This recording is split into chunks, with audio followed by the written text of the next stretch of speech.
scale up, because when they wanted the dragons in this seed are all level scaled. So they wanted to get the extra experience from having those scaled to a higher level later in the seed. So got an Edgar and Go-Go start, so pretty narrow options to start with to begin either way. Yeah, Edgar and Go-Go definitely are going to be fairly limited on kind of where you can go, and you are going to be really faced with, I think, only 2 boss checks that you're going to have to do through the Edgar checks. So we're going to see probably a lot of the runners do kind of normally what we expect them to do, which is kind of check the shops, check their early like lone wolf items, things like that, before they actually go into their bosses. But I should expect to see a lot of the runners kind of go about the same direction. Yeah, and speaking of the shops, one of the things to keep an eye out for in this seed is that while breakable rods and breakable shields are both disabled in the shops, super balls are still out there somewhere. And if you can get those, then you can blast through these early checks no matter how high they're scaled, how low they're scaled anyways, just by throwing balls at them. So if people get lucky in these shops early, it'll give them a pretty big advantage. Yeah, I think Super Balls are going to be a huge pickup tonight, just because, like you said, we don't have breakable rods or anything like that, so we're really going to be relying on that kind of stuff to kind of carry us through. Yeah, and you can't just, like, luck into an Esper that has Ice 3 on your first check or something like that that gives you that whole advantage. There's not really many options to get going. You need to either get something that really will do damage later, once you have the levels to back it up, weapons, that sort of thing, or you need to find something that you can throw like that super ball, or possibly even find someone with throw the command and just start throwing whatever you can at things. Now, one thing to consider, though, is that you do have Go-Go on the team. So even if you just buy like a few Super Balls, you can then just mimic over and over again to effectively off of Go-Go get infinite Super Balls. So that is another option that the runners do have, as like a backup strat that is there if they do run into something where you're really going to have to abuse those Super Balls. Yeah, and I think that also probably depends a bit on what they find for bosses early on. Another thing that's a bit different from the most recent races that you might have been seeing on this channel throughout this Grand Prix is that the no undead bosses flag is turned off. So they'll also be looking for things like Revivifies and Phoenix Downs, not just for healing purposes, but also to skip through those checks. And if someone lucks into finding one of those early, it can also be a pretty big advantage. So I almost wonder if we'll see someone try and take a route that they don't think that others will take on the hopes that it gives them an advantage later. Yeah, it is going to be interesting to see, but I expect most of them to stay fairly kind of, at least in the beginning, along the same path, just because we are in this position where neither one of these characters really has a lot of checks, so expect to see in the beginning, at least a lot of the runners, to be along the same paths. We're doing right now just the standard shopping that we see in the beginning. Everybody's checking kind of the chests that we can find early on. They're checking the shops and everything, seeing what they can find. Even more so in this kind of seed, since we don't have any really magic to rely on, they're going to be looking for things like, all right, well, I need high potions or X potions if I can find them. We've already talked about the Super Balls. You're going to be looking for Phoenix Downs, basically everything, basically any item that can replace a spell that you're just not going to get in this seed. Yeah, and a question from chat, is Worlds Collide kind of like Free Enterprise? Yes, it is an open world randomizer for Final Fantasy VI. It's pretty similar. The easiest way to think about the similarities is instead of key items, you have characters. We see Radio Guy picking up a Ragnarok out of that chest in Returner's hideout. Yep, Ragnarok's going to be huge, and just to kind of piggyback on what you said, yeah, so I would think of basically treat key items, replace those with characters, because unfortunately, Final Fantasy VI really didn't have too many key items that you had to find in it. More of you had all these characters that you were finding. So Atma, the Atmatech, the creator of this randomizer, basically when we were talking about gating, was like, well, okay, well, let's think about this differently then. How about the characters what gates the check? And then that way, as you find these characters, they unlock more checks. And that's kind of like what we're seeing now, where Edgar unlocks 3 checks. He unlocks the tentacles that are in the underground Figaro Castle. He unlocks the Ancient Castle, and he locks out Figaro Throne, or Figaro Castle Throne. Meanwhile, Go-Go only unlocks the Go-Go Zone Eater check where you normally find them. So most of the checks are pretty intuitive as to kind of what you expect them to think. Just kind of flip it though. So like Celis, you don't find Celis in the South Figaro cave where we see a lot of people are right now, or in the South Figaro basement. Instead, she locks the South Figaro basement. But a lot of this stuff is very similar, though. Yeah, and as we have seen down on Mildane's side, he has found those super balls and also managed to find an economizer at the Figaro throne check. And since there's no magic in the seed, that economizer is basically 32,000 gold that he can then, sell the economizer. That's 6 super balls at half price in this shop. So that sort of thing can snowball pretty quickly if you find it and someone else doesn't. Yeah, and here you can see Mildane already picked up 11 super balls. So he found them and he is just like, all right, I'm on the right track. He kind of has the idea that's probably going to be your early way of getting through a lot of these seeds. Yeah, normally finding an economizer is a huge pickup. That can carry you through a run by itself. But in this flag set, it's like, well, it's unfortunately just vendor fodder now. So, to add my weapon, your question, so nothing guards World of Ruin. At any time, we can go onto the airship, and you might see it pretty soon, but you can go onto the airship and you can go click our action on the steering wheel, and it'll ask you, do you want to go to World of Ruin or World of Balance? So you can freely swap between those two.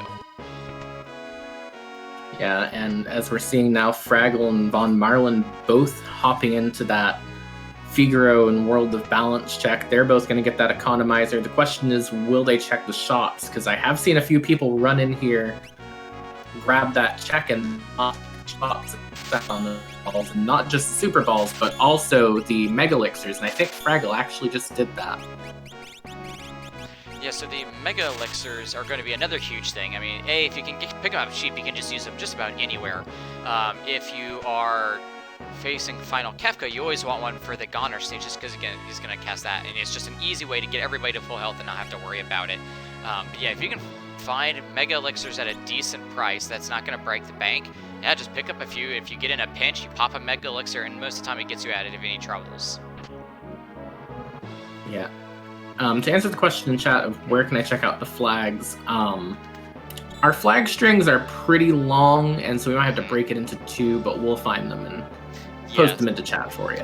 I'll see if I can find them. Yeah, it is like Enz said, it is a little bit tricky to just look at them and understand exactly what is going on. I can post them in the chat, and the easiest way to find out what that all accumulates to would be to then just go onto the Final Fantasy or FF6-W or FF6WC.com, and then that would be, and you can paste it into there. So ammo weapon, to your question, is there a go mode? So yes and no. So the go mode is that for this set of flags, that the parties have 8 characters found. They don't have to be in your party or leveled up. We just have to find 8 characters, and we have to kill 6 of the dragons.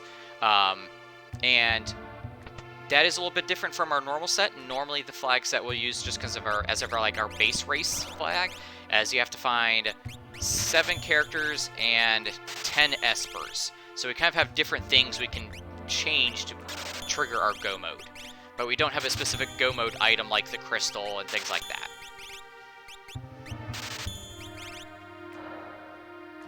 But it looks like everybody's still just doing the shopping. I see Radio Guy doing the South Figaro basement. It looks like Mildane's there as well. We actually see Fraggle doing some Coliseum fight stuff, possibly looking for some big stuff there. That is definitely new. He is, I think, the first runner we've ever actually seen do Coliseum on here.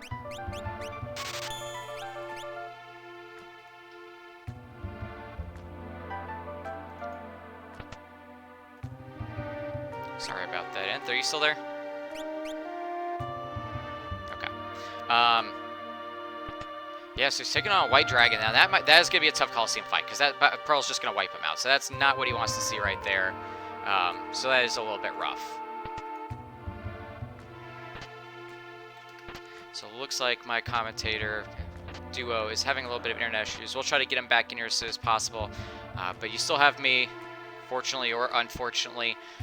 We do see Fraggle still doing some Coliseum checks, so like I said, he could get some very, very good stuff out of that, or it could just be, unfortunately, a big waste of time. The Coliseum is randomized, and so that's what he's kind of playing on here, is that he can maybe find something really big like an Illumina or a Ragnarok, something really, really high-powered that can kind of carry him through this seed. But it is a high gamble play. It might not always pay off. Meanwhile, we see Radio Guy still doing some shopping. I'm not sure exactly where he is right at the moment. It looks like he is in Albrook. Is that Albrook? It looks like Albrook. Albrook is becoming another pretty popular spot for us to go check, just because there is quite a few chests in here, and there's kind of a recency bias where there was a few seeds ago where we found an Illumina there, and so now everybody's just like, well, there was Illumina there that last time. I'm gonna hopefully find it again. Meanwhile, we've got, it looks like Mildane is just doing some open world grinding. It looks like just trying to get some levels there, which is fine, especially because we really don't have too much to go off of.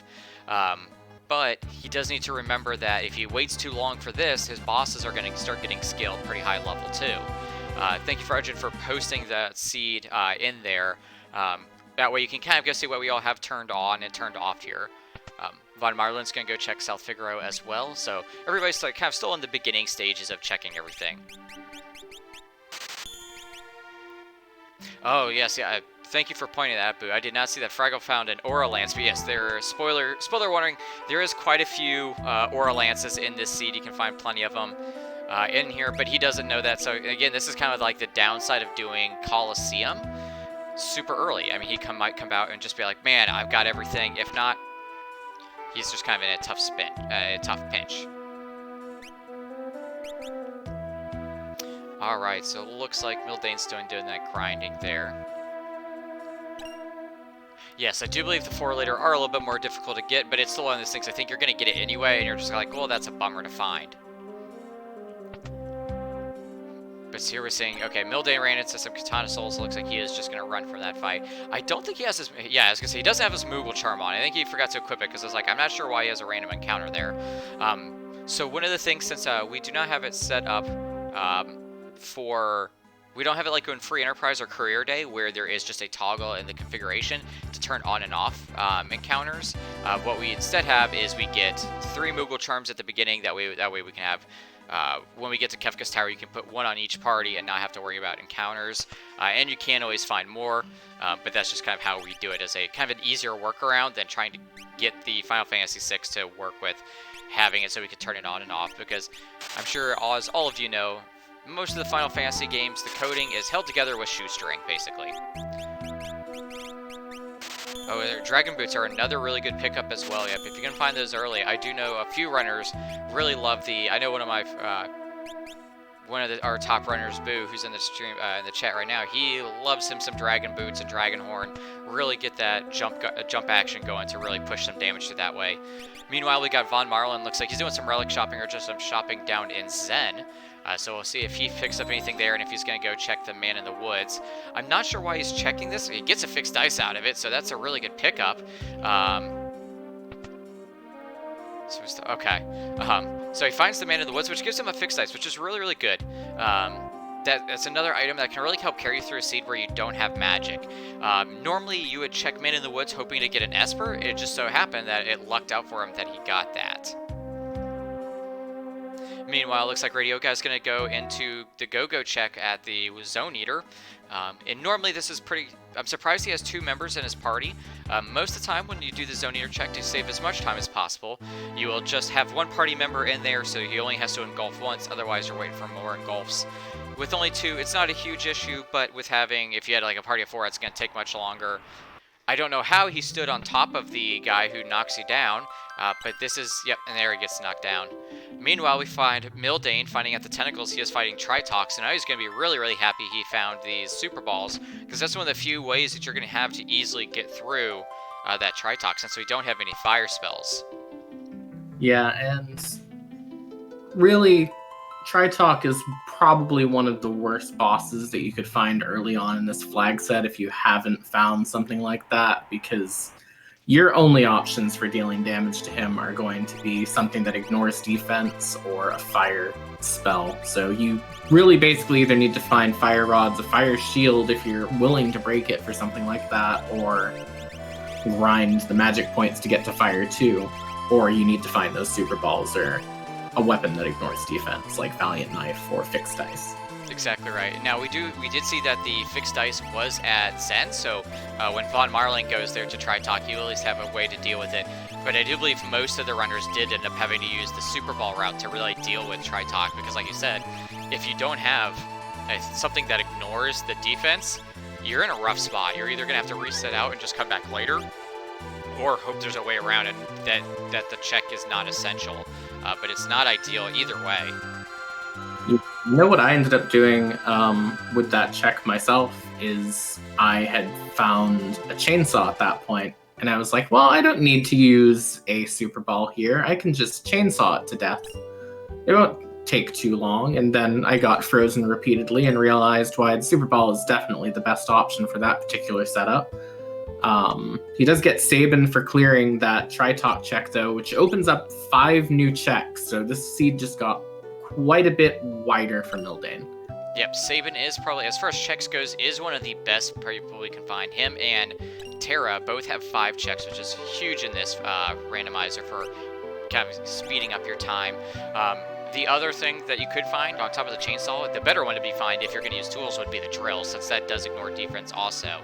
But I don't think anybody's found the drill, if it's even available, like readily available either. I haven't seen any drills this week watching this, but I think if there is a drill, it's just buried at a point where people have stopped using tools and were using other offensive options at that point.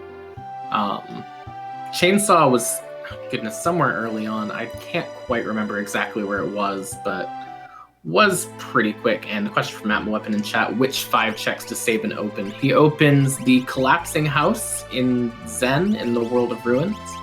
He opens 4 checks in World of Balance. He opens Jumping Down Barren Falls, the Imperial Base outside of Doma Castle, the Phantom Train, which is quite a long check. I don't think you'll see anyone go for that anytime soon. And my brain has Mount Colt. That's the okay. You got the 4 of them that I was remembering off the top of my head, and I'm trying to remember what the last one. I might actually have to pull up my emo tracker just see if I can see what the last one is too, because I'm blanking also. It's Mount Colt, yeah. Mount Colt, yeah. Yeah, Chainsaw is a higher attack power than the Drill, but Chainsaw has, I want to say, a 1 in 8 chance of trying to perform an instant death attack, and basically every boss is immune to instant death, so it just misses and it ends up wasting that turn. So while Chainsaw does have a higher attack power, if you count that 1 in 8 or 1 in 4, whichever one it is, I think 1 in 4 actually is more likely the correct answer. Drill actually averages out to being a higher power over those turns. So you're kind of gambling with not getting instant death if you're picking Chainsaw over it. Yeah, I know I've run into that. Let's see, there you just had it, Jack, that his Go-Go tried to do the instant kill, and you can always tell if you get the instant kill if you don't know, because he puts on the Jason mask and he just holds out in front of him instead of doing the spin. Unfortunately, Fraggle might be getting double frozen, so that stinks. He's just going to have to sit there and wait until he dethaws, which this early could be really bad, because if he gets like an ice or something like that off, you could just die. So yeah, that's going to be a rough spot. I'm not sure if he's found the ice shield that I believe was somewhere in the... I believe there was an ice shield somewhere in the cave on the way here, so he should have that on someone, and as long as he just gets hit with that ice spell and not other spells that won't be dealing ice damage, he should be fine. Yeah, as we see, his Edgar is just absorbing that flash rain there. Yep, so okay, yeah, so he won't die from that. It's not ideal that, because you do still obviously want that experience on Go-Go as well, and unfortunately he's just getting bad luck with trying to get these instant kills out.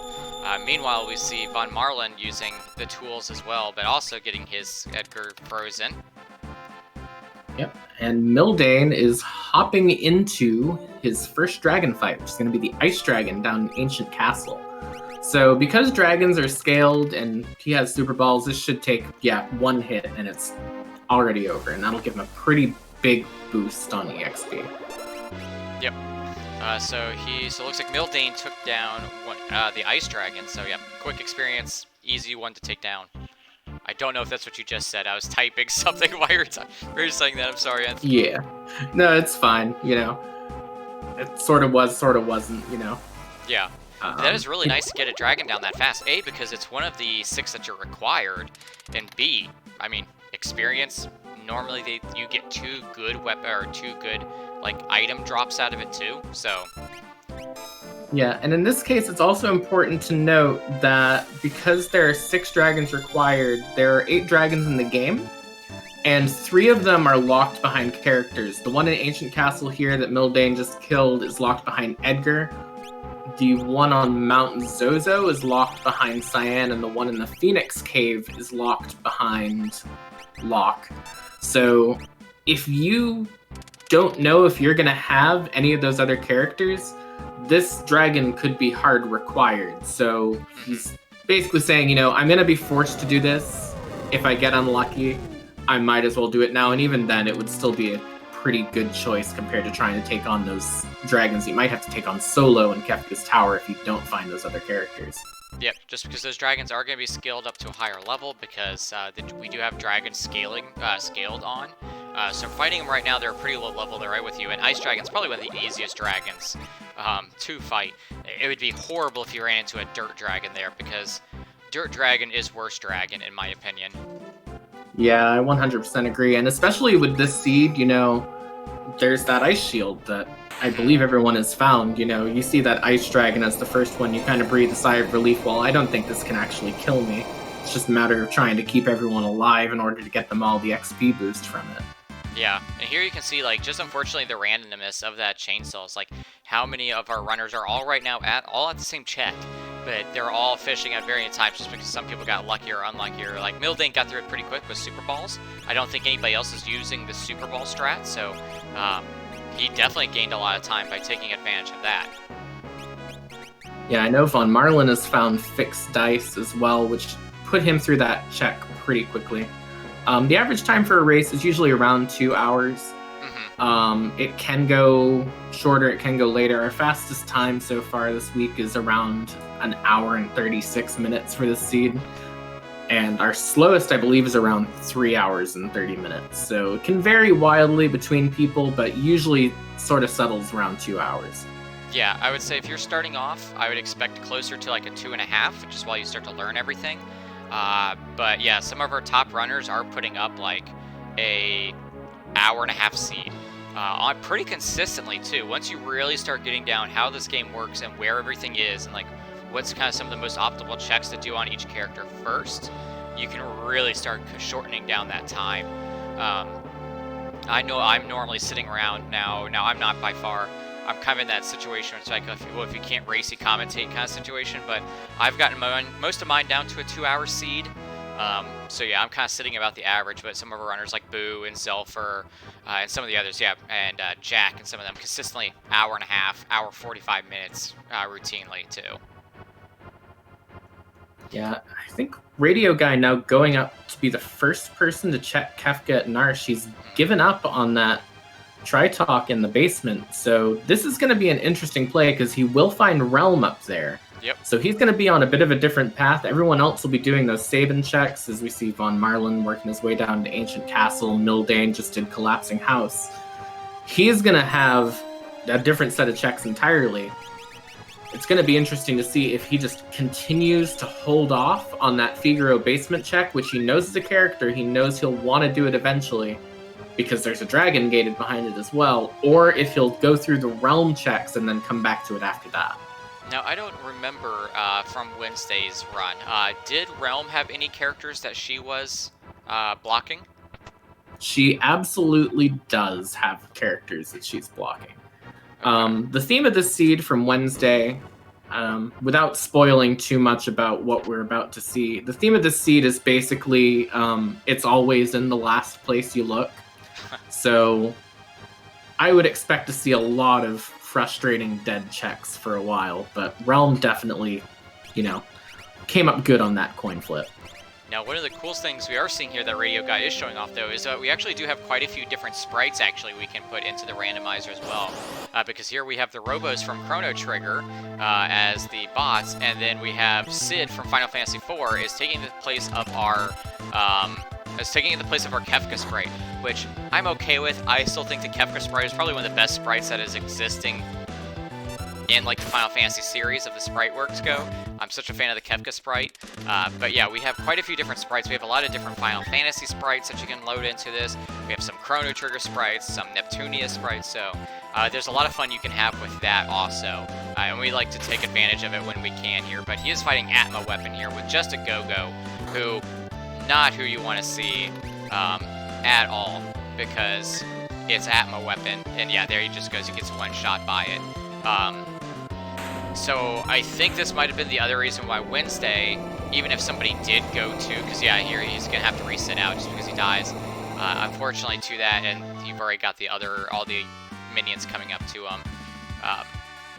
But I do like that Radio showed that off, and that you kind of talked about it, Nth, because one of the great things about this randomizer that I really enjoy is that you can have two runners that go completely separate routes and end up still at the same go mode situation that we have to get to.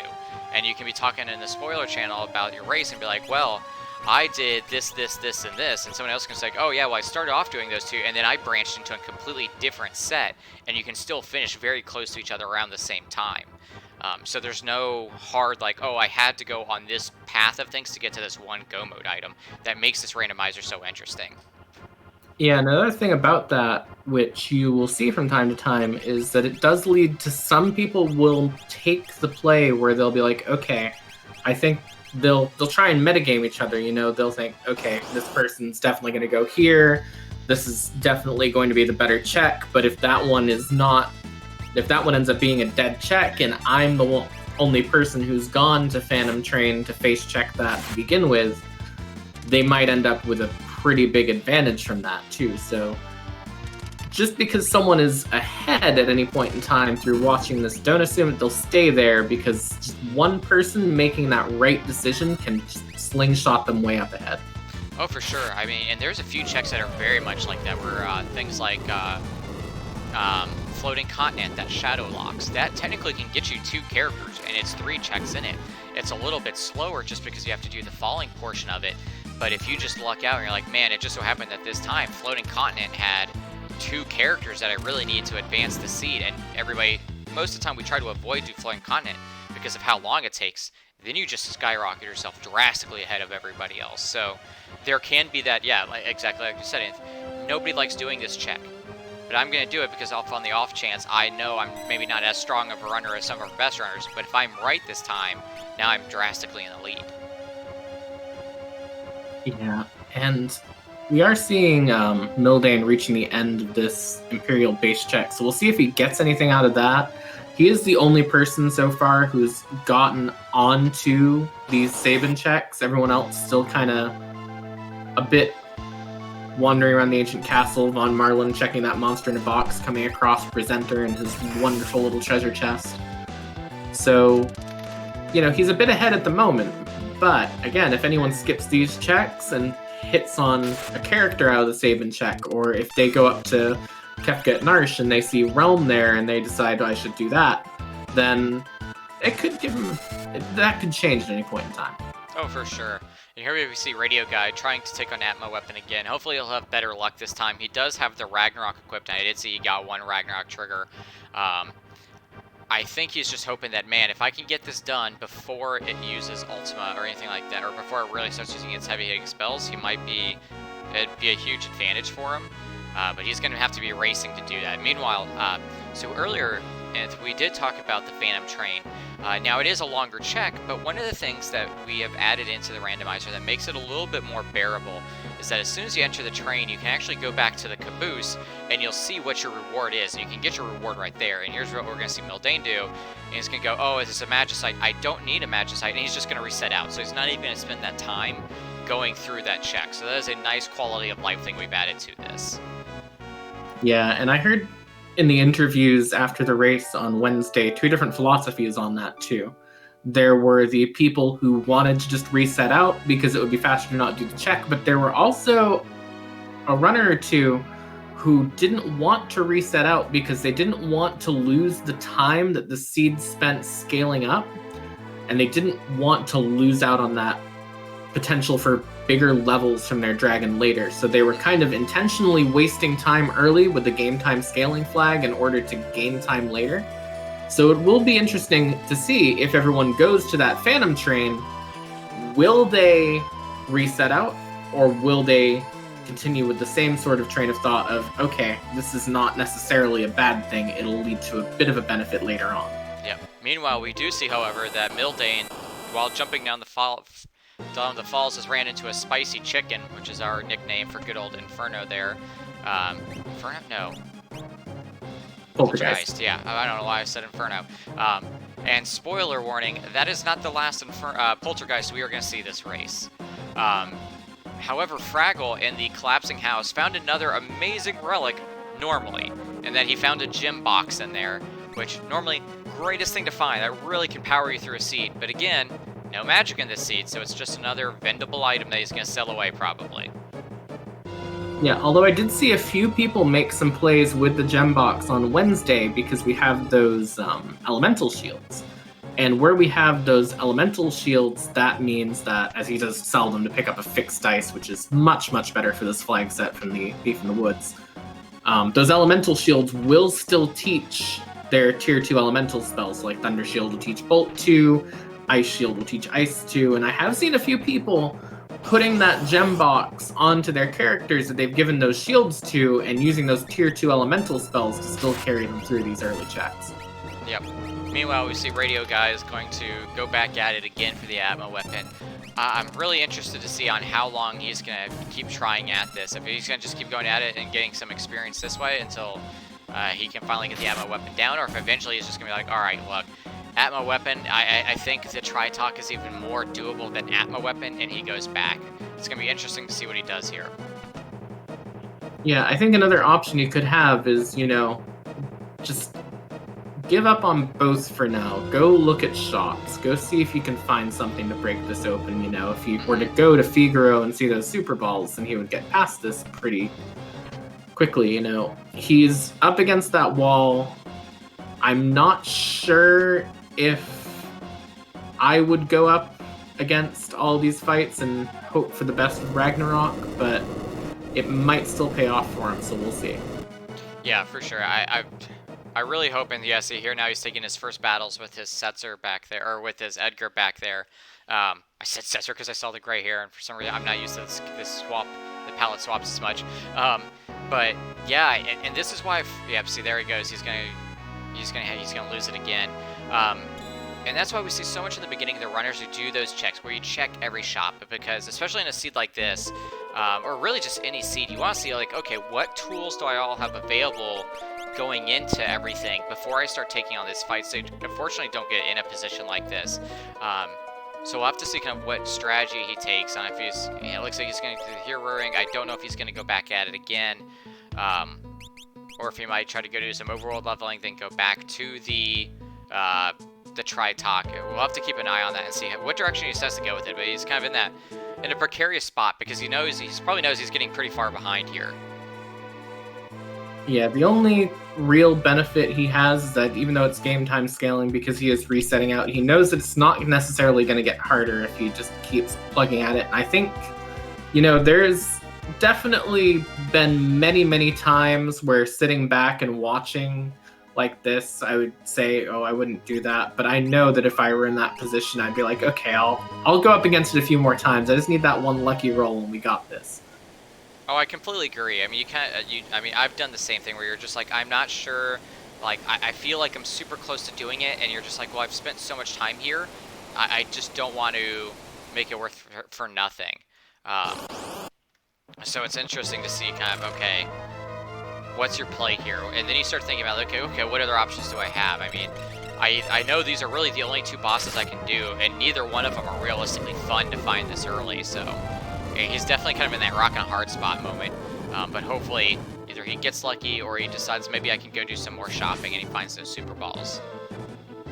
Yeah, so we see Mildane now scaling Mount Colts, and I believe Fraggle's about to be right behind him. Mm-hmm. I believe Mildane was the first to check Phantom Train as well, so this is his last Sabin check, unless he didn't do Collapsing House, but I'm pretty sure he did.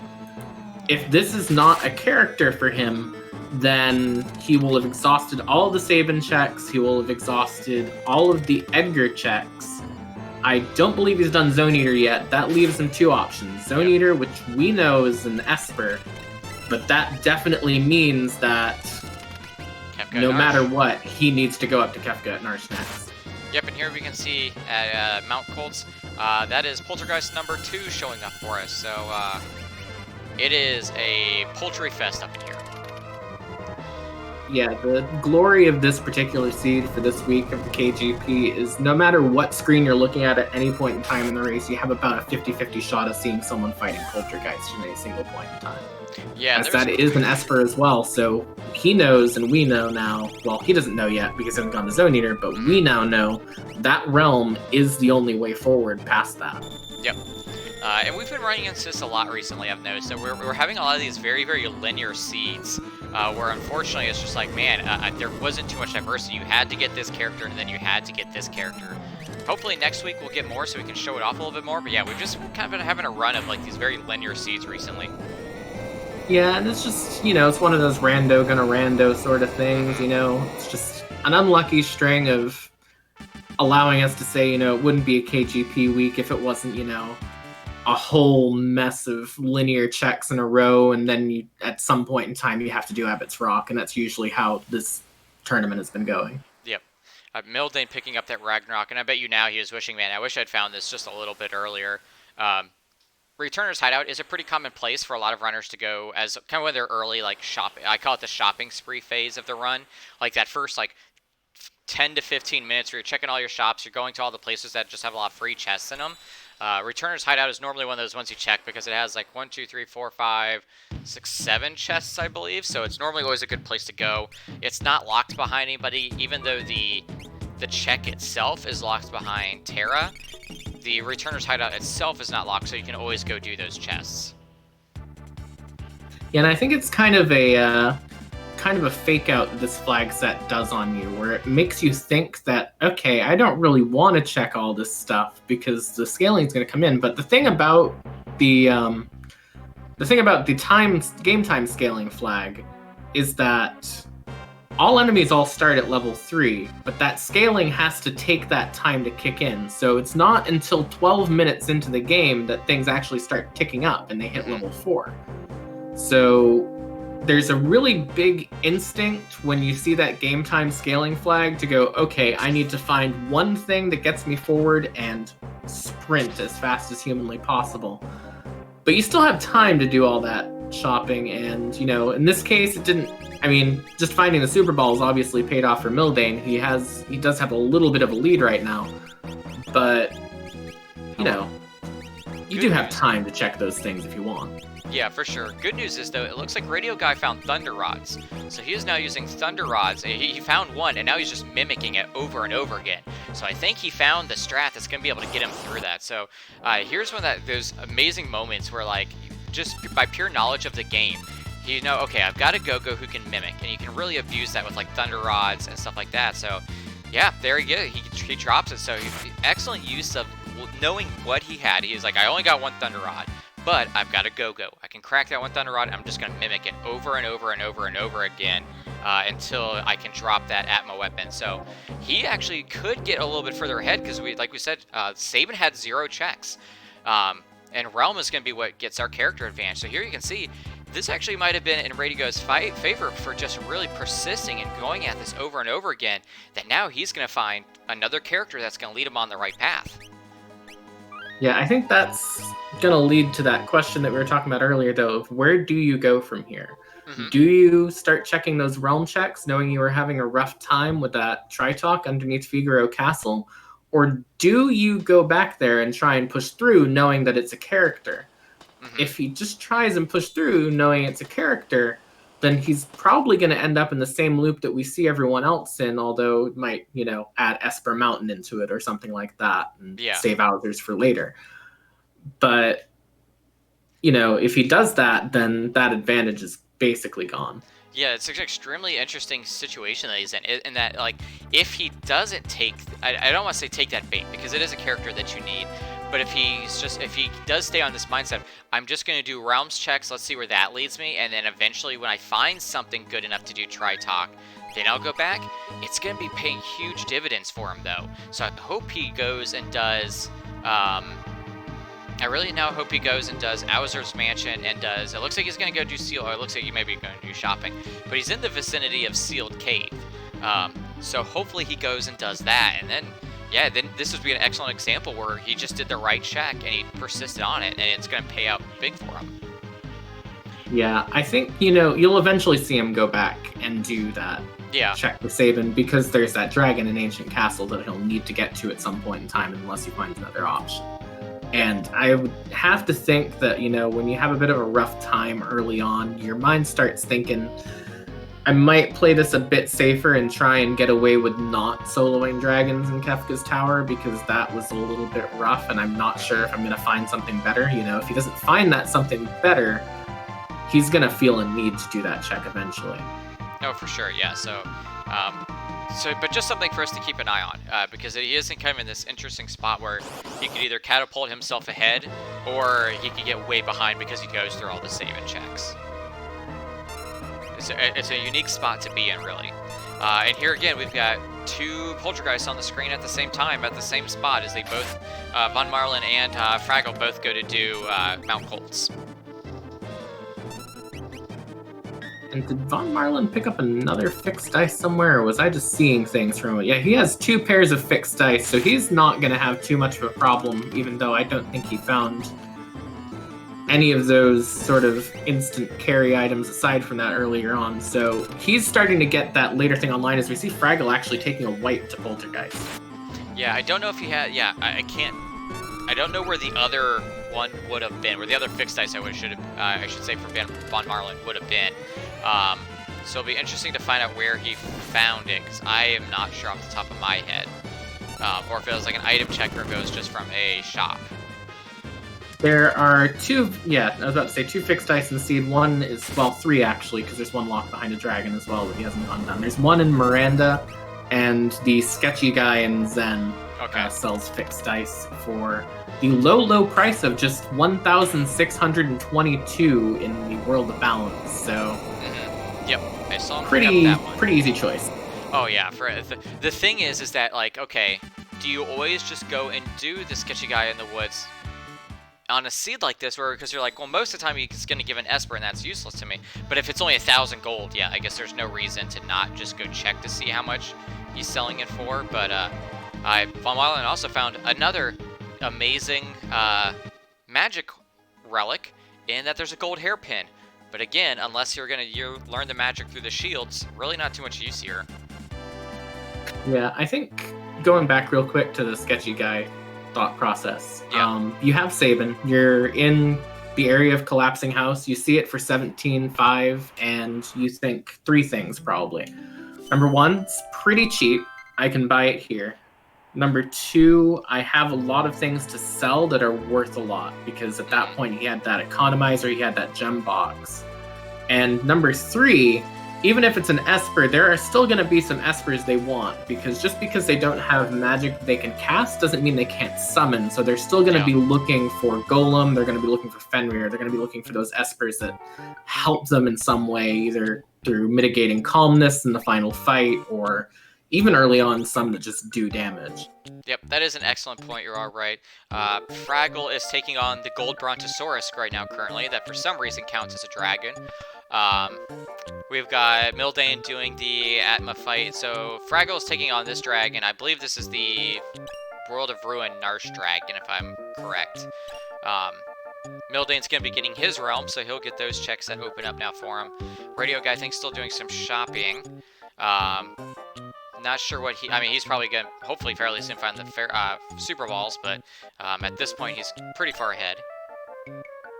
And I believe he's going to Owzer's Mansion, so he'll be the first one to start on those realm checks, unless Mildane is on one, and I just didn't notice him going for it. No, he's working his way down Narsh. And Fraggle gets a fixed dice from that dragon up there. Yep, it's fixed dice number 3. If you want to go gambling, this is a good seed for it. I am a fan of fixed dice. If you can find a Genji Glove and an offering, you are set in this seed. Pyrotic, yeah. Don't get me started about my rant about the dragons that are in this game, because their names are all over the place, their sprites are all over the place. I just can't figure out how they decided Yeah, white dragon, ice dragon. Let's go with the gold brontosaurus, and let's go with the dirt dragon, which I guess would be Earth, but looks like a T-Rex. So, yeah, that's a long-known gripe of mine. That is something that we should probably mention about dragons really quickly. So this seed has random bosses. And the dragons do count as bosses. So it is fully possible that just because you've knocked, Ice Dragon out in the Ancient Castle or Gold Dragon out in Narsh, doesn't mean that you won't find another one somewhere down the line. And it doesn't mean that those other 6 aren't just an entire stack of dirt dragons looking to make your day a bit worse. It doesn't mean you can't get, all dirt dragons. Exactly. Yeah, Dirt Dragon, every time Dirt Dragon just shows up, I'm like, well, I'm going to have a bad time. Because you're either going to use Slide, Horn Tusk, or the worst one, Quake. And just probably wipe my entire party. We are seeing Mildane now going to go through that Esper Mountain check. And a quick note for why you'll probably see people go for that Esper Mountain check early on. If you watch his stream for a couple moments here, when he gets there, you'll notice that as he starts to approach that first door off of that first map, a character will start running up behind him. So you can check early to see if it's a character or if it's an Esper, an item. You can reset out or just walk out, as most people will probably do, since it's not very far from the entrance. So it's another example of where you might see some people starting to save scum in this seed a little bit. Yeah, it's definitely, I don't like to, I prefer the word speed optimization over save scum. They're speed optimizing their time. Yeah, we do, however, see Radio Guy finding Cyan at Owser's Mansion. So that's another 3 checks, and it's another 3 checks that means that he doesn't necessarily feel that pressure to go do Figaro Basement again. And more to lead him importantly, further it's a and further it's down. A dragon too. Yeah, absolutely, and it'll lead him down that path. So we're sort of seeing what the others are. We're getting a preview of what the other 3 will have to go through, even though he might be that one character behind right now. Yep. And if you watched the stream yesterday, or stream on Wednesday, we're thinking of some fun names for the tentacles, and I'm trying to remember what some of them were. I remember one of them was something with linguini. I saw Scary Spaghetti last Wednesday. I'm trying to think of what some of the other... Demon Noodle, I think, was another name for the tentacles. Demon Pasta, then the ever-present Danger Noodle as well. That's what it was. Yeah, there's always some fun names that we can come up with for the tentacles. And he actually just took a wipe to the tentacles as well, which is going to be a bit rough. Did he save at the spot right outside the... I really hope so. Otherwise, he is going to be like beating himself up right now, like I normally do when I realize I forgot to save 20 minutes ago, and now I'm super far behind.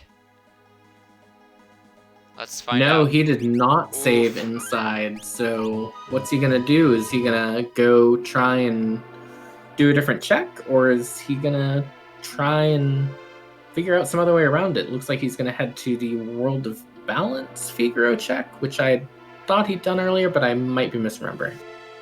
Yeah, there's so many different checks. It's hard to remember exactly who's all done what at this point. We do have Fraggle going to go now, which just gonna lead some disappointment for him. But I mean, it's one of those checks where like I'll go do it. It's relatively quick, unless you get absolutely trolled like he just did by I believe what they called the leprechauns guarding their Lucky Charms up there.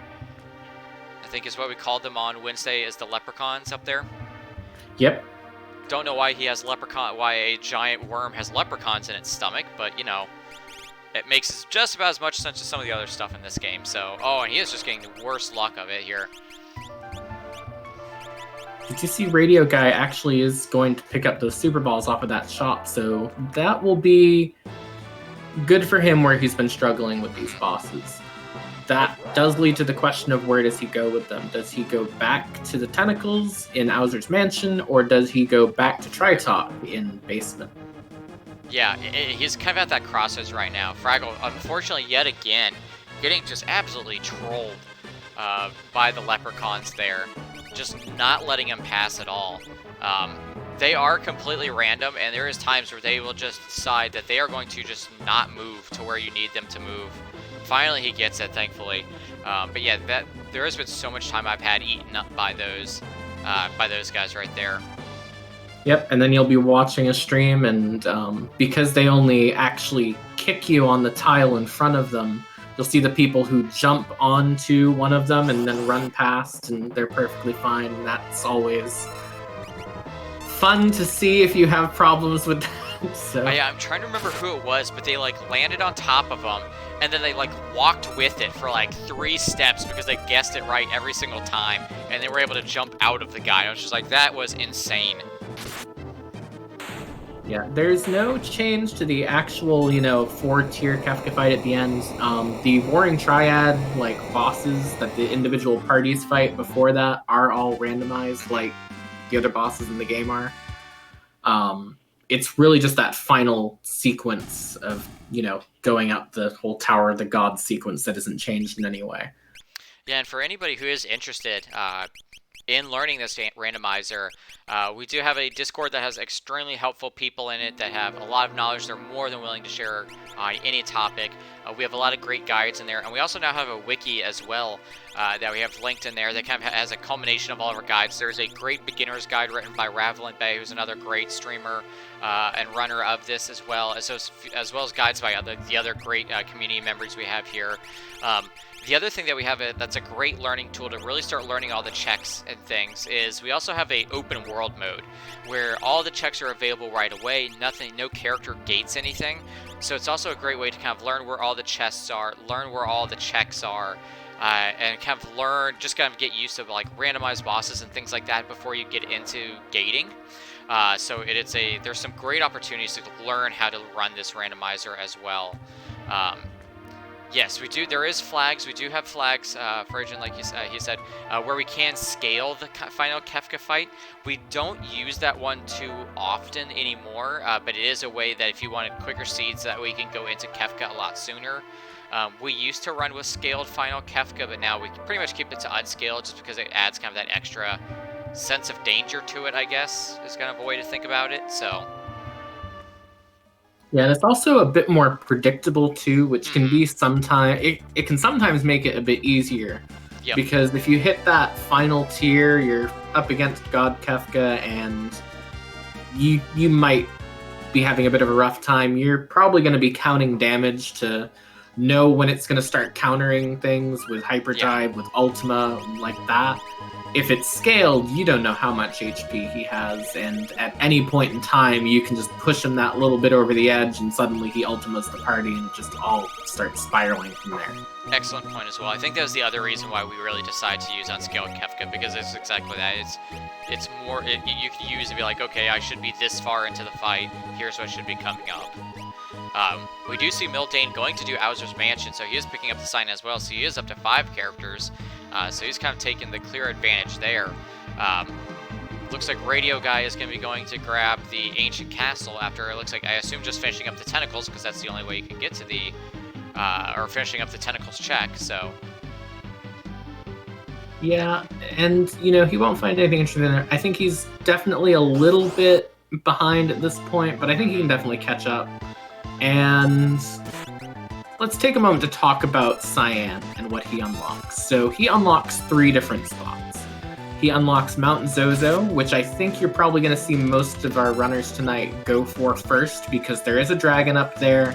There's no boss. You can just run to the top, see what it is, and go about your day. There is the World of Balance Doma Castle check, which is very quick. You can reset out of it if it's not a character. But then there's also the Cyan's Dream check, and I think the, pardon the pun here, nightmare scenario for everyone getting Cyan here is going to be, oh, what if this is locked behind that Cyan's Dream check? And I think seeing whether or not someone might go for that, what they'll do around it, is also going to be interesting when we start seeing people go through those. Yeah, so one of the big things about Cyan's Dream, though, is that does make that check, I guess what I'm trying to say is what makes it a little bit more interesting to think is that if you do have a character with the sword tech, getting Cyan's Dream unlocks all of his sword techs. So you do have, okay, well then I can start using his Quadra Slam and his Stunner ability and his Instant Kill Doom ability to also help out with Final Kefka as well. I know there's been times where I'm like, oh man, even if Science Stream might be rough, I'm gonna go do it because I want those high-level Science or Tech abilities. So that is one of the things that could possibly draw somebody to go run it. Morgan, no, so we are just requiring 6 out of the 8 dragons, and we started with Edgar, so that one of the normally locked dragons behind Edgar, Cyan, and Strago is available. So technically you could just do Edgar's dragon, and then you could do the 3 in the open world, and then 2 in Kefka's tower. So there is that possibility there. Yes, we do see some more Nightmare Noodles down on Mildane's stream. He has found Celas at that World of Balance castle check, so that is going to be another few checks that opens up, but that's another good set of checks to talk about. So you have the South Figaro basement cell. You run down, you check it. It's pretty quick. I think that's pretty much a given that most people will probably go down there, especially if they haven't looted down there. I've noticed a lot of people racing recently will not actually go down and loot that South Figaro basement until they have Celas, so they can bundle it all together. There's also the Opera House, which, can be good, but then you have all the fixed encounters, and if you get something bad up there. But then there's Magitech Factory, and again, it's another one of those situations in which you really don't want that character to be in Magitech Factory, because the only character check in Magitech Factory is at the very end, meaning you have to go through all 4 bosses, you have to ride the fantastic Mode 7 railway out of there. Yep. You're going to be there for quite a while. Yeah, Celas with kind of once we started introducing randomized abilities where Celas doesn't always have runic and natural magic, Celas has surprisingly taken a drop in like her quote-unquote tier list of who I want to find where. Just because it used to be you were always pretty happy with finding Celeste because runic is a very powerful ability. She had natural magic, so it's just like, even if her checks aren't the greatest, I still want her because if she is a good character. But now that she might not have those, you look at her checks and you're like, really, South Figaro is the only quick one she has. Magitech Factory can turn out to be very beneficial, but it's not quick. It has a lot of fixed encounters, like you said, just like with the Opera House, where you can run into some bad things. You could run into you can run into a goddess statue at the end of the railway, and all of a sudden you're stuck having to fight through a statue to try to get this check finished. Before that, you've already faced 2 other bosses as well, so she's she's in an odd situation now. Yeah, usually the real thing that she has going for her outside of those is that she just, in terms of her base stats as a character, she has a pretty high magic stat, which, if you think about the flags of this, there's no magic, so I guess, Celas is not going to be particularly favored in that flag set unless she just rolls with an extremely good ability. Yep. And we have seen you can get some really rough abilities. I think last week we had Gao, who technically rolls twice on it because technically he has his Rage and he has his Leap. We had a Gao that had got double slot, so it's like you get Gao and you're just like, I'm sorry, buddy. Gao's one of my favorite characters, but I can't take a double slot Gao.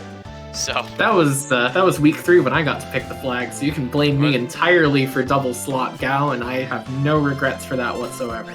I can't blame you. You just picked the flags. The actual seed generator gave him that. So that is one thing I'm trying to learn to avoid, because I have seen with communities where like, oh well, so and so's a bad flag or as a bad seed roller, and it's like, well, technically that person just picked the flags. The seed got generated by machine. It's nothing they did to create this horrible seed. So I try to stay away from saying, oh, you roll bad seeds, because it's like, you have no control over it. It was just that poor Gao got extremely unlucky with double slots. So it's like, sorry, buddy, you're going to be staying on the ship for quite a while. Oh, I just take the thing that double slot Gao wasn't bad. It was just really, really funny to me specifically. Yeah, we are seeing Mildane pick up that Rust Rid from the guy in Zozo to go up Mount Zozo now. He's probably going to kill his second dragon up there. Yep. Hopefully, the hope is you find a character, but he might start soon feeling that crunch of, okay, I'm going to run out of options here. I might have to go for one of the harder ones. Yeah. You can always see, I mean, it's pretty common, pretty much in like any randomizer. You're like, I really don't want to do this check until the very end, and that's unfortunately where a lot of the runners are getting to. It's like, I really don't want to have to do this check, but it's my only option at this point. We see Rainbow Guy, I think he is going to Ancient Castle, or to go down and do where the tentacles are, I'm not sure. Yes, level time divided by 3 this week. Yes, Game Boy Fan is the monster level. But like we mentioned earlier, it doesn't actually start until 12 minutes in, is when it officially starts ticking up. So there is kind of that to keep in the back of the mind as well when doing a timed seed. Yeah, so like 12 minutes in, they'll hit level 4. Everything's at a base level of 3 and can't go below that, so you don't ever see like level 1 and 2 monsters as well. Yep. We do see Skull Dragon up in Mount Zozo, which, you know, can be good, can be bad, just really kind of depends on what you have at that point in time. I believe Von Marlin also going up Mount Zozo as well, so he should be there too, and I believe that Fraggle has just found a painting in the sky. And yeah, he just randomly ran. I'm like, we don't see that too often anymore. So one of the things that we have, another thing we've added in as like a quality of life feature, is that once you get Setzer, you can go to World of Ruin and trigger the Doomgaze fight. But that didn't happen for Fraggle. He just randomly found Doomgaze hiding up there in the sky for him. Yeah, and I almost wonder, because I almost felt like people would be thinking, okay, I'm about to do a bunch of flying in World of Ruin, I'm probably going to save first, or have just saved, and then go about whatever I'm doing. So I kind of expected if anyone ran into Doomgaze that they might actually just reset and not bother fighting him. So he is going for this though, so we'll see if it actually ends up paying off for him. I think one of the big things that maybe that's going into consideration here is like some of these fights are like, I don't have really magic to fall back on to really help me get me through Kefka, so I'm gonna have to probably out-level or be a little bit higher level than I normally would going into the fight. So I'm wondering if maybe that's some of the thinking of doing these fights that you normally wouldn't have to, or he just didn't save and he's just like, well, I haven't saved in a while, I'm gonna have to fight through this. But I know that was one of the things that I was thinking about, at least kind of theory crafting this. It's just like, well, I don't have magic, so I'm not going to have Ultima I can fall back on, or Fire 3 or Ice 3 to really fall back on. So I'm going to have to be a little bit higher level than I normally would as well. Yeah, and that's something that we actually have seen a lot of people saying with this flag set as they finish this race, is that Kefka fight is very hard in this flag set compared to other ones, because you don't have that access to magic. Your offense options are limited to what you can scrounge together for a good physical offense most of the time. We saw a lot of people struggle with that. I know even in my run as well, you know, I got up to tier 3, all was going well. I got 2 down to calmness and ended up finishing the seed with only Realm alive with 350 health, you know. Yep. I would expect to see some really rough finishes in the seed no matter what, so those extra levels definitely will help. Yeah, and for anybody who's played this game, even just in vanilla, you know that Final God Kefka, and even there's just the tower itself, does not play around. He can get very out of control with the abilities they'll start throwing out. You can get really lucky and drop you can get, yeah, like I said, on your situation, at 2 bad calm hits are not what you want to see. And since nobody's really hunting for Espers too much, you might not find, because so the normal way we have to kind of deal with calmness is you cast Fenrir or you cast Golem to block it. If you're really good and with your timing, you can cast, Phantom to avoid it as well. But then you have to be so good with your timing, because if unfortunately Sleep, the guy in the front, casts a Meteo, well, that takes off all of your Phantom, and now you're going to get hit by calmness. So. But speaking of Fenrir, that is what Fraggle picked up from killing that Charternook at the Doomgaze spot. Talk about lucking out. Exactly. You know, he has a pretty big advantage in keeping that final fight under control because of that. Yep. You know, the other thing is, other ways that you would get around calmness too, you know, outside of Espers, you know, maybe use Life 3. Oh wait, we don't have Life 3 in this seed, so definitely a pretty big advantage to just find that randomly. Now, I did check in this seed, and did we have multiple Esper casts on? Or was it still just one cast on? You know, I closed out the flags, and I don't remember. I believe they were off, but I could be misremembering. Okay, so Zelfer is saying no multi-summon, so yeah. Another thing that we have added to this randomizer is technically in a single fight you can cast, and there is the worst dragon, Dirt Dragon, showing up for Fraggle. in his vanilla spot, nonetheless. One of the things that we've added is you can actually have a flag set where you can turn on where you can cast multiple Esper spells in the same run or the same fight. So sometimes you like, oh, I cast 2 Bahamut's this fight, or I've got an economizer, so I cast as many Bahamut's as I want. There's still kind of some contention on it, because at the same time it makes Kefka's tower a lot easier, because then you can cast Fenrir at every single spot of the tower, making phases 1 through 3 pretty trivial, and even really phase 4 pretty trivial for doing it. So that's something that we're still a little bit divided on, like, okay, is it maybe too powerful because of Fenrir and Golem? But it's interesting to see. But he takes down that Dirt Dragon pretty quickly. I am just realizing, however, that there is an insider joke on Fraggle's characters where he has Boo Jack done. So if you're a follower of the Kefka Grand Prix, you'll know where the Boo Jack is coming from. Just a little fun insider joke there. Yeah, he's currently sitting at the fastest time we have so far. I'm going to leave off what the time is just to keep a bit of suspense as we get towards the end. But he is currently leading this week so far as well. So be interesting to see if anyone beats his time tonight. Real quick, as we see Mildane hitting the Air Force fight on the Opera House. Now would be a great time to give our runners a follow, as well as our stream staff, including myself, Classy, and Zelfer, who is doing the tracking for us tonight and is currently sitting in 3rd place, I believe, for the week so far. 3rd or 2nd, I can't remember off the top of my head. And also to give a quick reminder for upcoming events that we do have our weekly community race tomorrow night, same time, 7 p.m. Eastern, right here on the Randomania channel.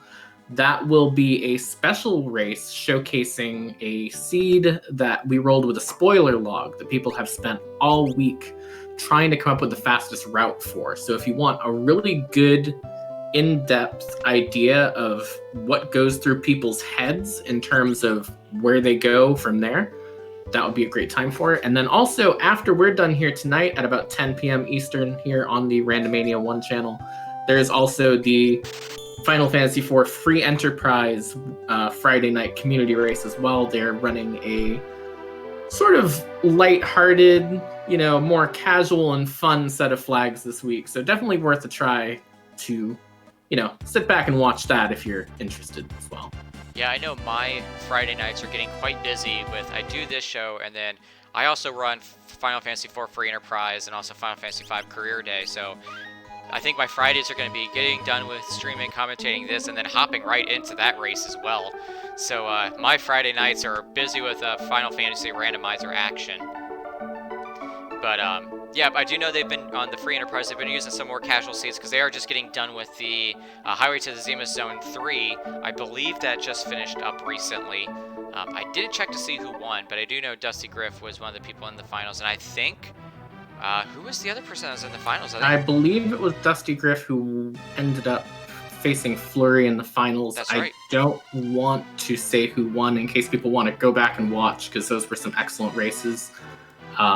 Definitely go back and give those a watch at some point in time. We do want to quickly get back to the one that we're on at the moment, though, as we do see Mildane not getting what he was hoping for out of that Opera House, and he's looking like he's going to go do Cyan's Dream and Doma. The question on my mind here with that is, will he reset out once he sees whether it's a character or not? If it's not a character, will he reset out? If it's not a character, will he keep going? On Wednesday, we saw 3 out of 4 just keep going, go through it. That way, if you have sword tech later, it's fine. We've been talking a bit about wanting to waste some time so the seed scales up a bit, so when you kill those dragons, it guarantees more XP. I'm going to be very interested to see what he ends up doing here. Yep. It looks, I guess we can't say just yet if what he's going to do. Meanwhile, we got Fraggle doing, I believe, that's right, this is Owzer's Mansion. So Fraggle's in there doing Owzer's Mansion, Radio Guy just finishing up the collapsed house, and it looks like Von Marlin's also doing the opera right now, so he is going to get, unfortunately, the bad news there. Got Inferno Striker waiting for Mildane in the first boss, however, in the dream. So we'll see. It's not not the worst thing to find. Although if No. you have that Saban using Blitz, you can't really control which one you're hitting, and you don't necessarily want to kill the arms. Killing the arms is not always a bad thing, but it can be a very bad thing, so you got to be a little bit careful with that. Yeah, I think he's leveled up enough, though. It should be pretty quick. He's using those tools. He's using the super. There he goes, the super balls to really start throwing out some damage. Yeah, he should make probably quick work of Inferno. Shouldn't have too much trouble with it. Fraggle is facing his Demon Pasta now up in the top left. Making quick work of those. Yeah, he is making really quick work. And there goes the Inferno down from Ildane. So here's the moment where I think, oh, we should get to see if he can reset out.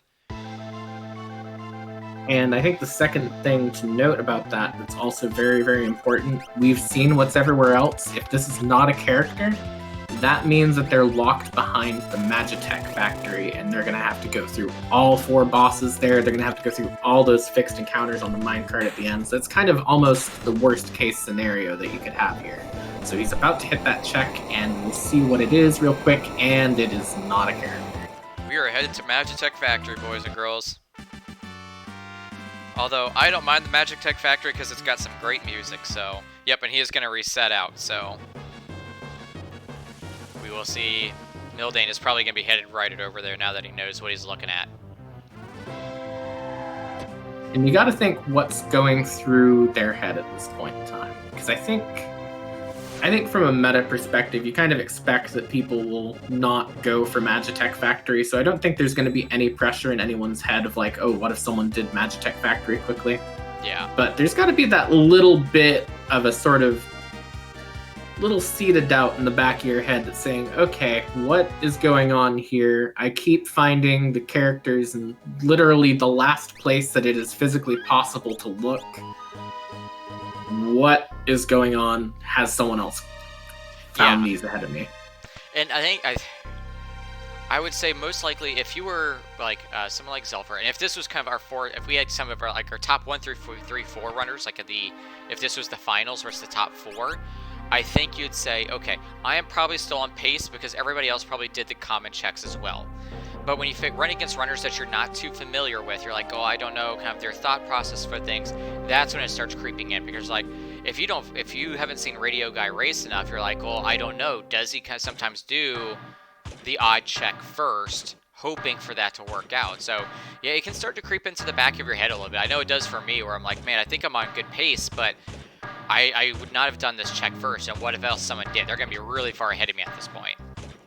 Yeah, and that's been a sort of thing that I've been experiencing in my runs as well, because I've been experimenting with a few things like that, and I've been weighting these checks that have the fixed encounters a bit higher. I didn't end up going for it in this one, but if there's someone else out there who, thinks, okay, I'll go through these ones with fixed encounters, it might take a little bit longer, but I'll end up a little bit more beefed up for what comes up ahead, and it might even itself out a little bit, is anyone going to do that? I mean, I know I will sometimes take on fixed encounters a little bit more quicker than others as well, because I'm always along the same line. So like, all right, well, I'm going to get some experience out of this, because I know I'm normally not... I'm not the greatest at, like, low-level strats for, like, taking on some bosses, or especially, like, Kefka. So I'm like, all right, I'm going to need some extra levels to be ahead of me, and I know this is going to be a way to get some extra levels where I normally would. And then if it just so happens to pay off, yeah, awesome. I got 2 characters out of this check, like Floating Continent, for example. It works out. So it's that double-edged sword. It really is, especially with these long checks. Where it's like, oh, you've got 3 bosses to get through 3 checks. And with Magitech, you can only get a character at the very end. So you're really hoping, in this case, since you're not looking for Espers, would probably leave this to be one of your very last checks. Yeah, but an interesting thing is that Von Marlin is in the Magitech Factory, and I don't believe he checked Doma. So this is one of those examples, you take a bit of a risk, you go for Magitech Factory instead of Cyan's Dream, and suddenly he's looking like he's a little bit ahead. Sometimes being the gambling man pays off. I mean, and that's like that's one of the other fun things too about like kind of the metagame of the race too, is that like outside of, even if you don't know how strong your runners are, sometimes a person who, I don't want to say maybe isn't as skilled, but, or hasn't been as racing as long as, I guess is the best way to say it. For someone who hasn't been as racing along, can still come out of nowhere and win because they're like, well, I did this check just because I had a gut feeling. Even I don't know how optimal this check is as far as time goes. I just made it because I figured, well, why not? And it worked out for me. And I've seen that happen a few times on streams where it's like, yeah, I didn't know it wasn't the most optimal, and I went for it, and it worked out. So we do see Von Marlin, unfortunately, not giving the chat and all the viewers at home what they want, and not suplexing the train, but he is showing off that we don't have the No Undead Bosses flag on, just dropping a Phoenix down on him and getting on his way. Neil Danum is surprisingly doing some extra like treasure hunting inside of the factory. I normally stay pretty like tight to the factory pathing. I'm just like, with how long this check is, I know there's a lot of chests. He found a sniper in there, but yeah, I normally stay pretty tight to the pathing through Magitech factory. So I'm kind of impressed that he's kind of grabbing all the chests that are in there. There's that sort of randomizer syndrome that comes up where you're like, okay, I have found something good in one of these chests exactly once, and now I know if I skip it, it will be there again. And that's Magitech Factory for me. You know, I'll always go to those side chests because I'll remember that time that I found like an Illumina and fixed dice and a seed over in that weird pipe room way off to the side. And so I'm like, okay, I gotta check all these anyways. And it might just be one of those things where he's like, okay, I always miss out on the good stuff when I just go through Magitech Factory. I'm gonna really loot it this time. So live on stream, we're gonna name what that effect is called, and it's called the Albrook effect. Because after, I think, last week or 2 weeks ago, there was an Illumina in Albrook, and everybody was just like, and now I always check Albrook because there's 6 chests there, and I found an Illumina that one time. So now, we're going to officially call that the Albrook effect. It was in the clock behind the armor shop, I believe it is. I remember it very well because I have indeed fallen victim to that effect from here on out. Oh, I've talked to multiple runners, and they're like, yeah, so now I just always check Albrook because it happened one time. And even though, like, you're like, but yeah, it's probably never going to happen again. It's like, I understand that, but I'm not going to let it be again the one time. So the Albrook effect comes into play. And we do see both Radio Guy and Fraggle on that Doma check. Radio Guy getting through it much, much quicker. So I think he's actually come out a little bit ahead of Fraggle at this point in time as well, because he'll pick up that Celas a bit sooner. Yep. I really wonder where he'll go, because he's been taking some very interesting routing choices, partly as a result of having a rough time and thinking I'll go somewhere else, and partly just going some interesting places. I wonder if he'll do that and it will pay off for him.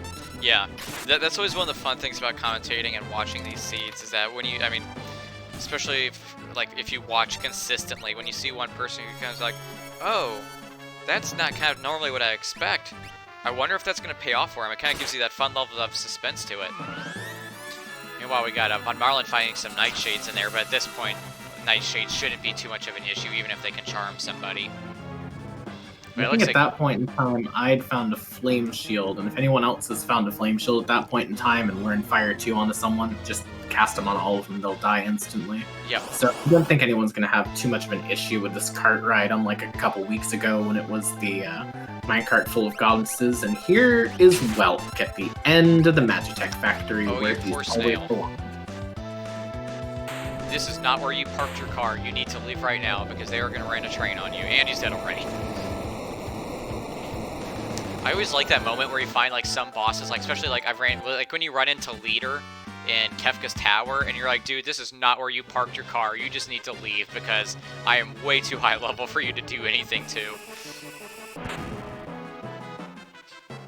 Yeah, Giveaway fan, that Welk put up a good fight. It stood there for a whole 2 turns and then just decided to tap out. No, he was just living his best life at the end of that. It's just it's really fortunate it came to it, but we got to keep going at some point in time, as we are going to see him pick up the Strago at the end of the Magitech Factory, which will open 3 more checks, which he'll hope will have characters behind them. So, and he'll also find chicken number 3. Yep, there is the 3rd spicy chicken. A little bit of spoiler warning. Let's just say Strago was has some very lucrative checks, to say the least. So, As Mildane also not going for the suplex, I believe, unless he did it while I wasn't looking, in which case I say it doesn't. Are they even high enough level to have suplex already? I assume I they was are. assuming because I was a high enough level to have suplex. But that's not really a great metric to go by. Yeah. And the thing we didn't talk about is that Phantom Train is giving everyone who goes through it an Illumina. So no matter what, every single one of these runners, because they're hard locked behind this Magitech factory, yeah, every single one of them will end up with that Illumina by the end of the season. I will say, I bet you, instead of I personally, instead of Poltergeist, I would love to see some Goddesses, because Goddess always gives you an Excalibur as well. So it's like, if I'm gonna have to fight 3 of you, at least give me the one that gives me something good to drop. But no, I don't think Poltergeist drops anything particularly good. We're going to enter a very interesting question on Von Marlin's side, which is which Strago check do you go to? And there's 3 options. There's Ebbets Rock, which looks like he's going to, which is probably the quickest check, but it is also by far the most irritating check. There is Burning House, which I don't think you'll see anyone go to. It's got a lot of required encounters, so it's a bit rough. But then you also have Fanatic's Tower. And Fanatic's Tower is a very, very interesting prospect in this seed. Fanatic's Tower. Yeah, you know you have the ability to get Super Balls somewhere. You know there's a dragon up there that you can fight. You know that you can just get right through it. And most importantly, you can just walk right in to Fanatic's Tower and see whether it's going to be a character or an Esper. You don't even have to do it. Yeah. So I'm wondering if we'll see people go there if they feel confident in going for it, or if we'll see people go for Ebbets Rock. Well, here's the thing, though, is that if you go for Fanatic's Tower, I mean, if you don't at least go up and get the dragon at Fanatic's Tower, then you're going to have to face the 2 dragons, or one of the dragons in Kefka's Tower, correct? Because, Absolutely. No matter what, unless you find both Locke and Cyan and do their checks that have dragons, you're going to be facing at least one Kefka's Tower dragon. So, I think you're going to see Von Marlin have to go for at least one of those anyways, because I don't think he's going to go do, let's say he picks up Locke somewhere as his final character. Phoenix he's not Cave going to just to do that dragon. Definitely not. Yeah, that's too long to get to that one dragon, because unfortunately that dragon's pretty much all the way at the very end of Phoenix Cave. If it was near the front and I found Locke, I might consider it, but if I have to run that far, it's not worth the time investment. We got Mildane. He is going to be picking up his Strago, I think, he's going to pick up Strago, so we'll get to see where he goes. Now, Burning House is another place, though, where you could go to get some levels, though, through the grinding. So that is the possibility there. I think in this particular flag set, where we're seeing people already hitting their 30s and they still have 4 dragons to kill, I think that sort of loses a bit of its shine there. True. If it was something where they were still level 20 and dragons weren't scaled, I could see someone going for that for XP. I really don't think you'll see it, but I'm eager to be proven wrong. Yeah, I mean, you made some great points there. Because you're having to do all these dragons, with how much experience dragons giving, you're probably right. There really isn't needing too much of grinding to be done. Von Marlin making quick work of that Ultros 1. Another boss that realistically stood no chance. I didn't see where he is at, though. Oh, Ebbets Rock. Okay, so we'll get to see who comes out of Ebbets Rock. We do know it's a character.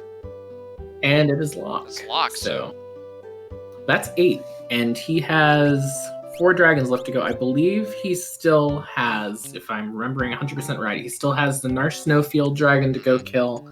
He still has the Opera House dragon available to him as well. So he's got those 2, which are probably going to be his better options. The question is, does he go and try and climb Fanatic's Tower and do that one dragon? Does he just take both the solo ones? Does he try and prove us wrong by heading towards Phoenix Cave? He's going towards Narsh Snowfield. Yep. It is always interesting to see kind of what dragons different people prioritize, because there is some people, I mean, obviously, like, in 6 dragons, or even in, like, lower, even if it was, like, 4 dragons, you will pretty much see, always people go to the Narsh dragon. That one's extremely quick. You'll always see people normally go to the Opera House dragon. And then from there, it's like, okay, where do I want to go from here kind of mentality normally. But those two are normally the 2 most common that you'll see people do.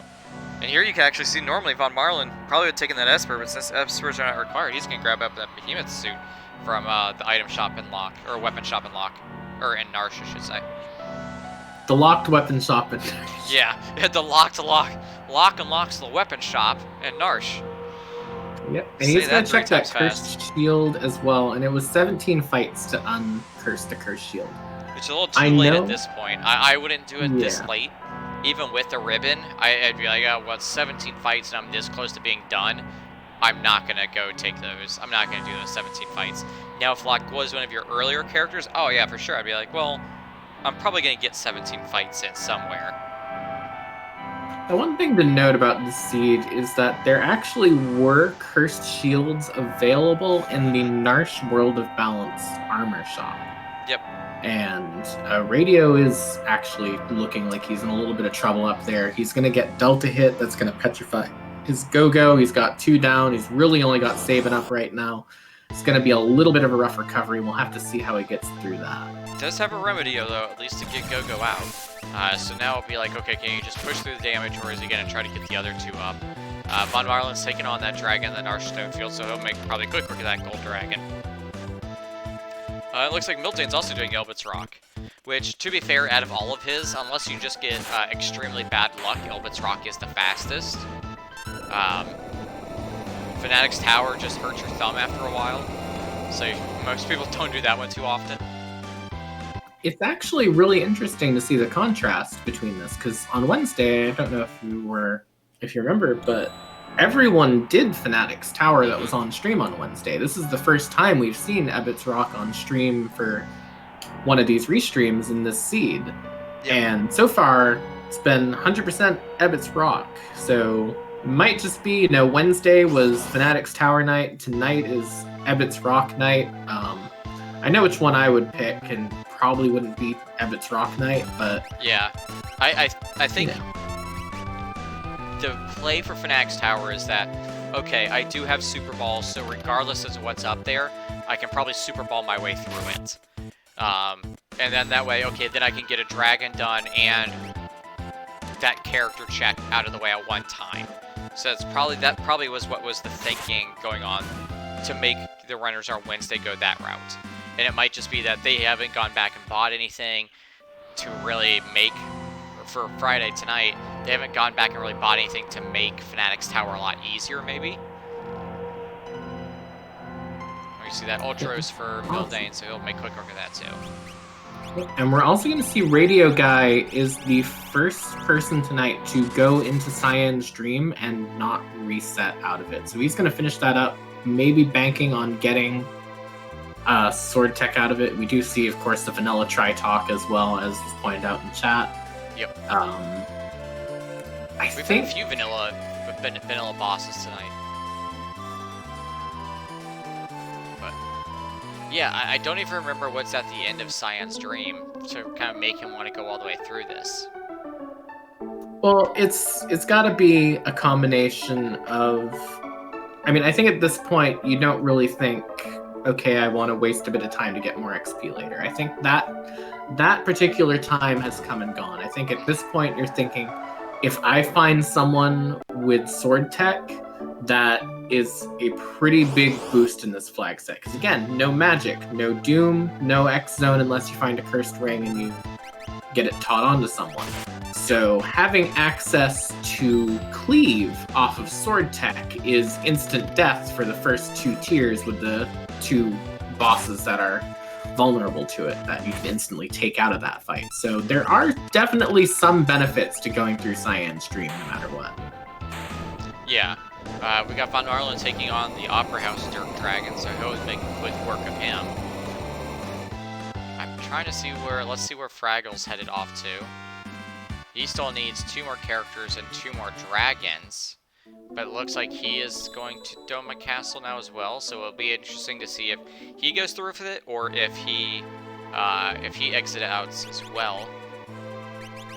But while we see everybody kind of doing these checks, if you are interested in this randomizer and something you want to learn more about, possibly racing or even just casually doing it, it's a great randomizer. It's a lot of fun. We have a lot of different flag sets, so you can pretty much play, even amongst randomizers, something extremely different every single time. But we have linked the Final Fantasy Worlds Collide Discord in here. There's a lot of great people who are always willing to give advice in there, as well as the website to generate your own seed for it. We also have a wiki that has a lot of our guides culminated there as well, which is linked to in the Discord as well, I believe. So if you're interested, please join the community. It's a great place.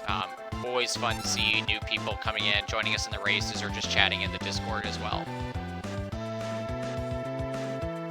We got Radio Guy taking on Chupon. Hopefully he knows to just attack Chupon first, get Ultros out of the way. Don't need to kill Ultros. Yep, it looks like he knows. Yeah, and that's an interesting fight to find. And the only reason why it's an interesting fight to find is because, as you can see, the end of the fight, Chupon sneezes everyone away. You don't get XP from Ultros 4. Nope. So if you are going for experience, and that's part of the reason why you want to finish this, you don't want to see Ultros 4. You know, I had a practice seed I was doing for this where it was hard locked behind Kefka and Arsh like this seed is, and it was Ultros 4 up there, and then it gave me Mog, so I had to walk all the way back and forth twice, wasting all that time. Yeah. And so you become acutely aware of any time you're missing out on XP you would like otherwise. And as Game Boy has posted in the chat as well, there are VODs on the Randomania YouTube channel of the Kefka Grand Prix if you want to go back and get caught up on all the fun we've had so far. We've had some very interesting flag sets, so each week is a new experience.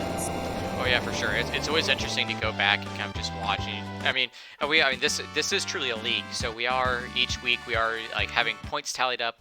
We're using a Mario Kart kind of point system this time around. So based on where you are in the standings, at the end of each week, you get a certain amount of points. Nobody gets kicked out of the league.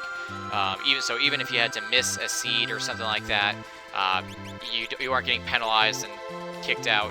And then what will happen is just at the very end, when we get to the end of I believe it's 8 weeks, we're going to take the top 4 point earners.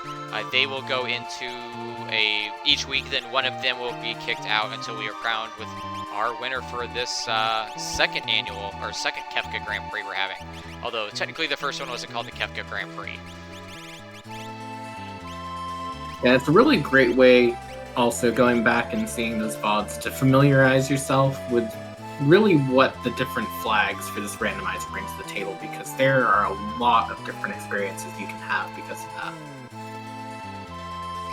Yeah, like Amber says, that one was the unofficial Kefka Battle Royale, which was still a lot of fun to watch, and it's been amazing watching to see how fast the scene has grown. I think when we did the Battle Royale, I think we had 20 people signed up.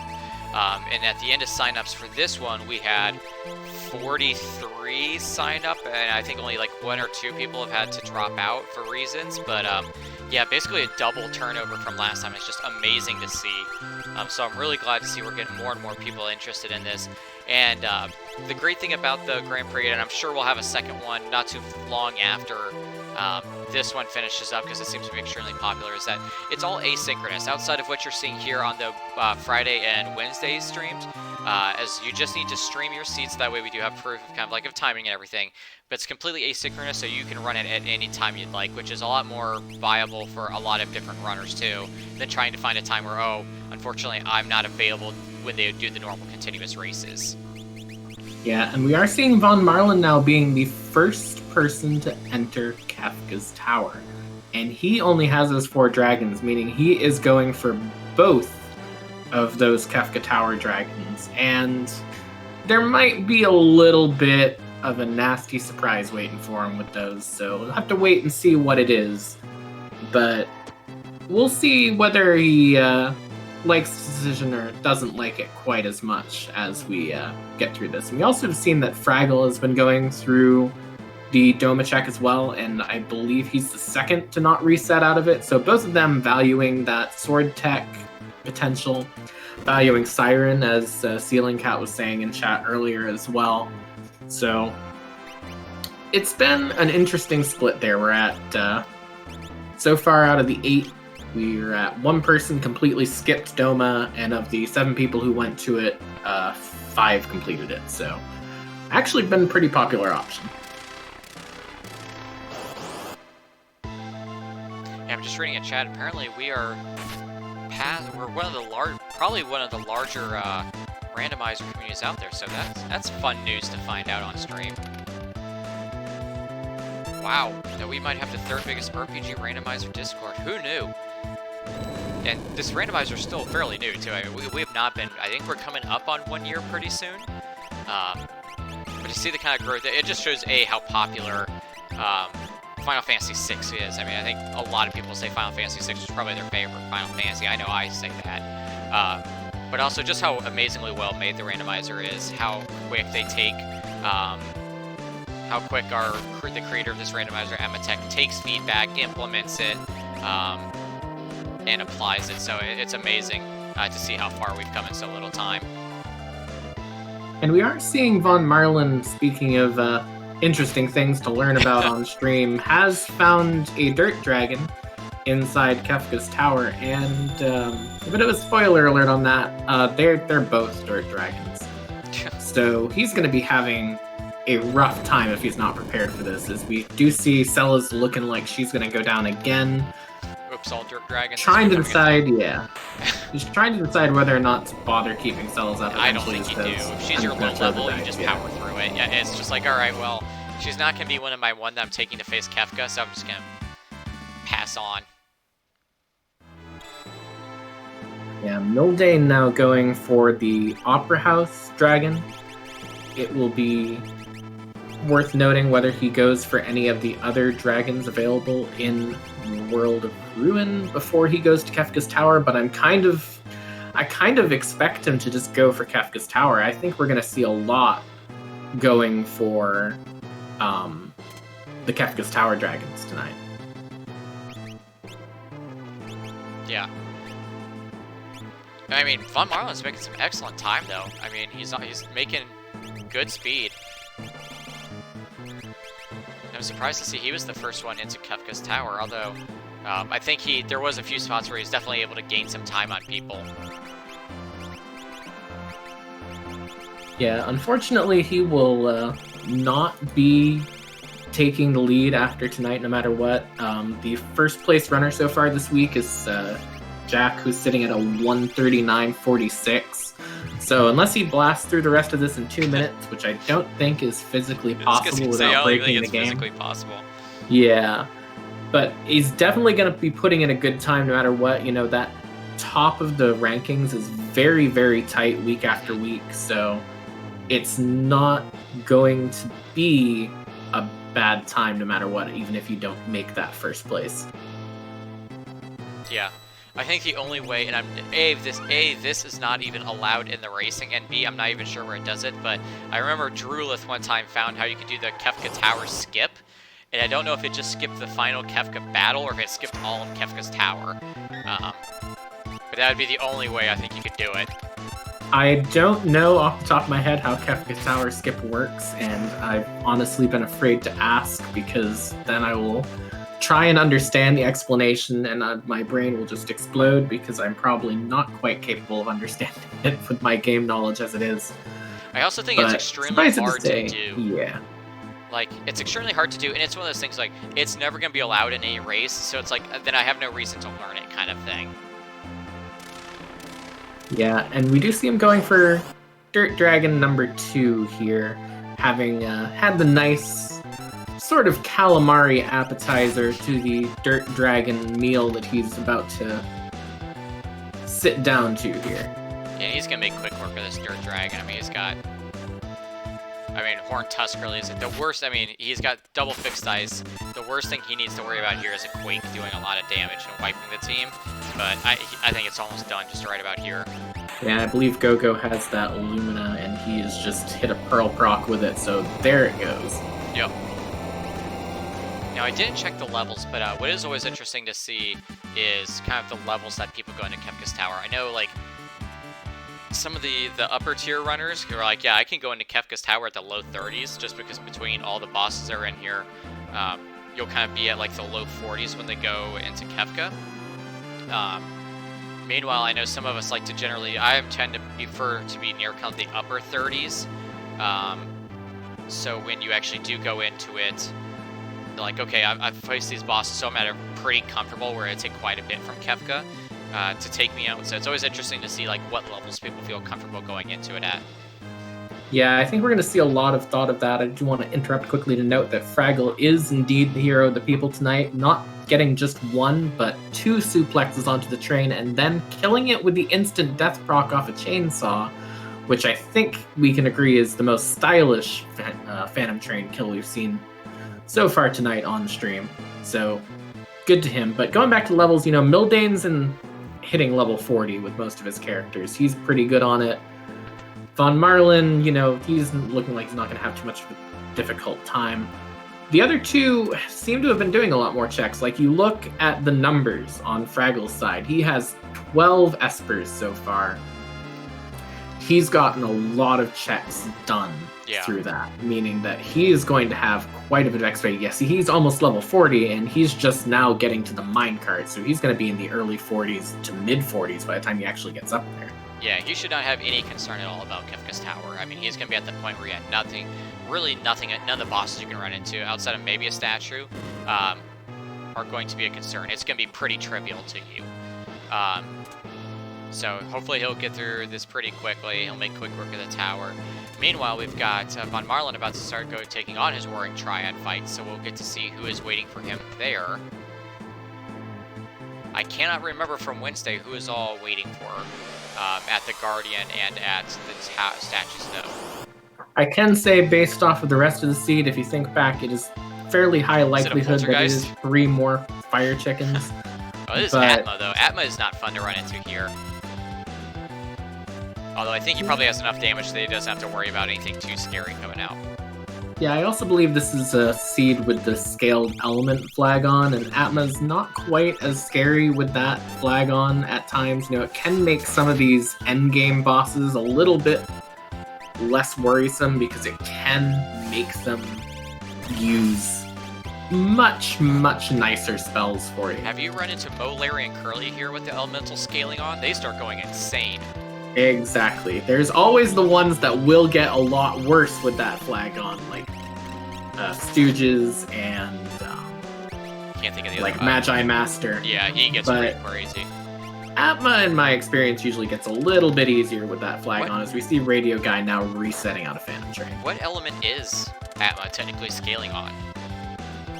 So, the way the random element flag works, to my knowledge, and if someone can correct me if I'm wrong, is that it doesn't scale off of like the element of the boss, but it takes all of its attacks and replaces them with one of the same element. So, for example, I know Inferno has a few of his like Magitech style attacks, and those can get replaced with other ones. Like I've run into him with Launcher, which he doesn't normally have, and things like that. So it is just replacing attacks with like attacks on that basis. Yeah, so I still kind of wonder then what element then does Atma replace his attacks with? Because we didn't get to see any, but because I don't know if he would be Holy or if he would be. Yeah, it doesn't really matter. Yeah, I don't quite remember off the top of my head. You do see Dullahan gets his level Pearl replaced with another ice ability, right? Just Pearl. Oh, is it just and Pearl? Okay, I believe it missed, so that definitely worked out better than possibly getting nuked by that. Yeah, Pearl is one of those. Dullahan is one of those bosses that, like, regardless of where I run into him, I don't like seeing him. Like, because he can do some pretty nasty stuff, especially in the beginning, where he'll just, like, ice to you, and you're like, well, that's cool. Meanwhile, we got Fraggle taking on another chicken. Yeah, that is, I believe, chicken number 3 for him. Yep. No one has gone for chicken number 4 tonight. It is hidden behind one of the Strago checks, I'll mention that, but I won't say which one. Was it at the tower? It was absolutely at the top of Fnatic's tower. So yeah, that's why I think we saw 4 on stream last week, because everybody did that tower check. Yeah, and it's always a good always a good stream when you see 16 different poltergeist fights in the night.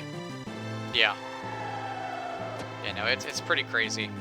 Radio Guy's getting through his Fnatic Tower right now, so he'll be finding his Strago at the end of this, and then he'll be whichever Strago. All three of Strago's checks did have a character on it, so regardless of which check you decided to go do, you are going to find a character waiting for you there.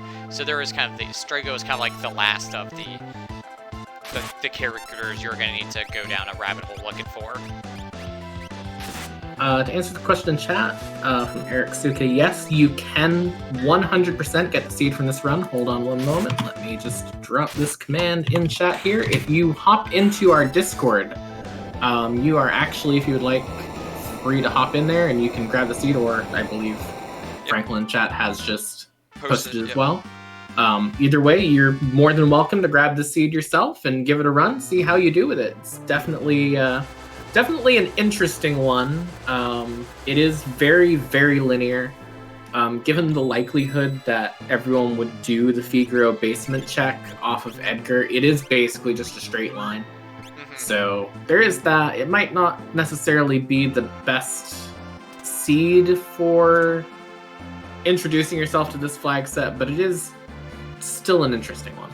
I would say it's a good seed for getting used to the no magic flag set, but I don't think it's a great seed in seeing kind of the different variety of paths you can take, or that you normally are used to seeing in a free enterprise, or in a, wow, I don't know why I said that, in a Worlds Collide seed. So yeah, I think a different seed, you would get to see more of like 3 different runners taking 3 different paths more than this seed would. But that's going to happen from time to time.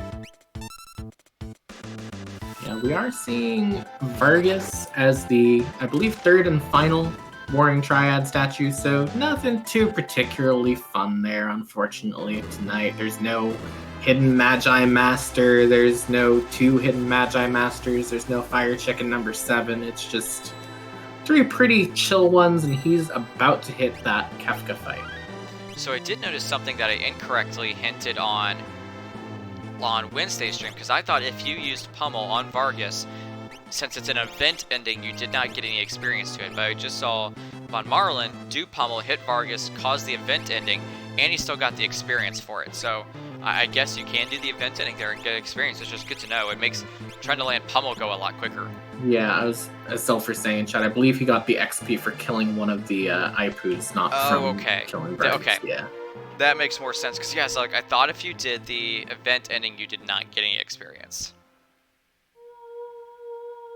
Fraggle now looting in Thamasa. I wonder if he's going to do Burning House that I was pretty sure no one would do, which I'm not sure how I feel about, because, you know, I wanted to be right on that, but he will find a Dragon Horn and Dragoon Boots just waiting in that town, and that is a really good pickup to get at any point in time, especially in a seed where you've already gotten 3 Aura Lances from just killing chickens. Yeah, I was gonna say, you definitely had to build your own Dragoon tonight, because you have the Aura Lances, you have the Dragoon Boots and Dragon Horn, so that can actually put out quite a bit of damage when you have that perfect setup going there. Yeah, with the Pearl Lance that they got out of clearing the Imperial base check 2, you know, if you wanted to, you could have 4 endgame lances and all 4 of your people with jump and the Dragon Horn just bouncing up and down on the enemies. It's not a great idea, as I have learned from my experience with the random element flag on, because there is a bug if the enemy uses launcher and you have a terrible time. But it is a very fun strategy, and definitely one you could go for in the seed, as Radio Guy also going for the suplex on the train. And are you trying to say that with that setup you can jump around? 100%. Get up and get down?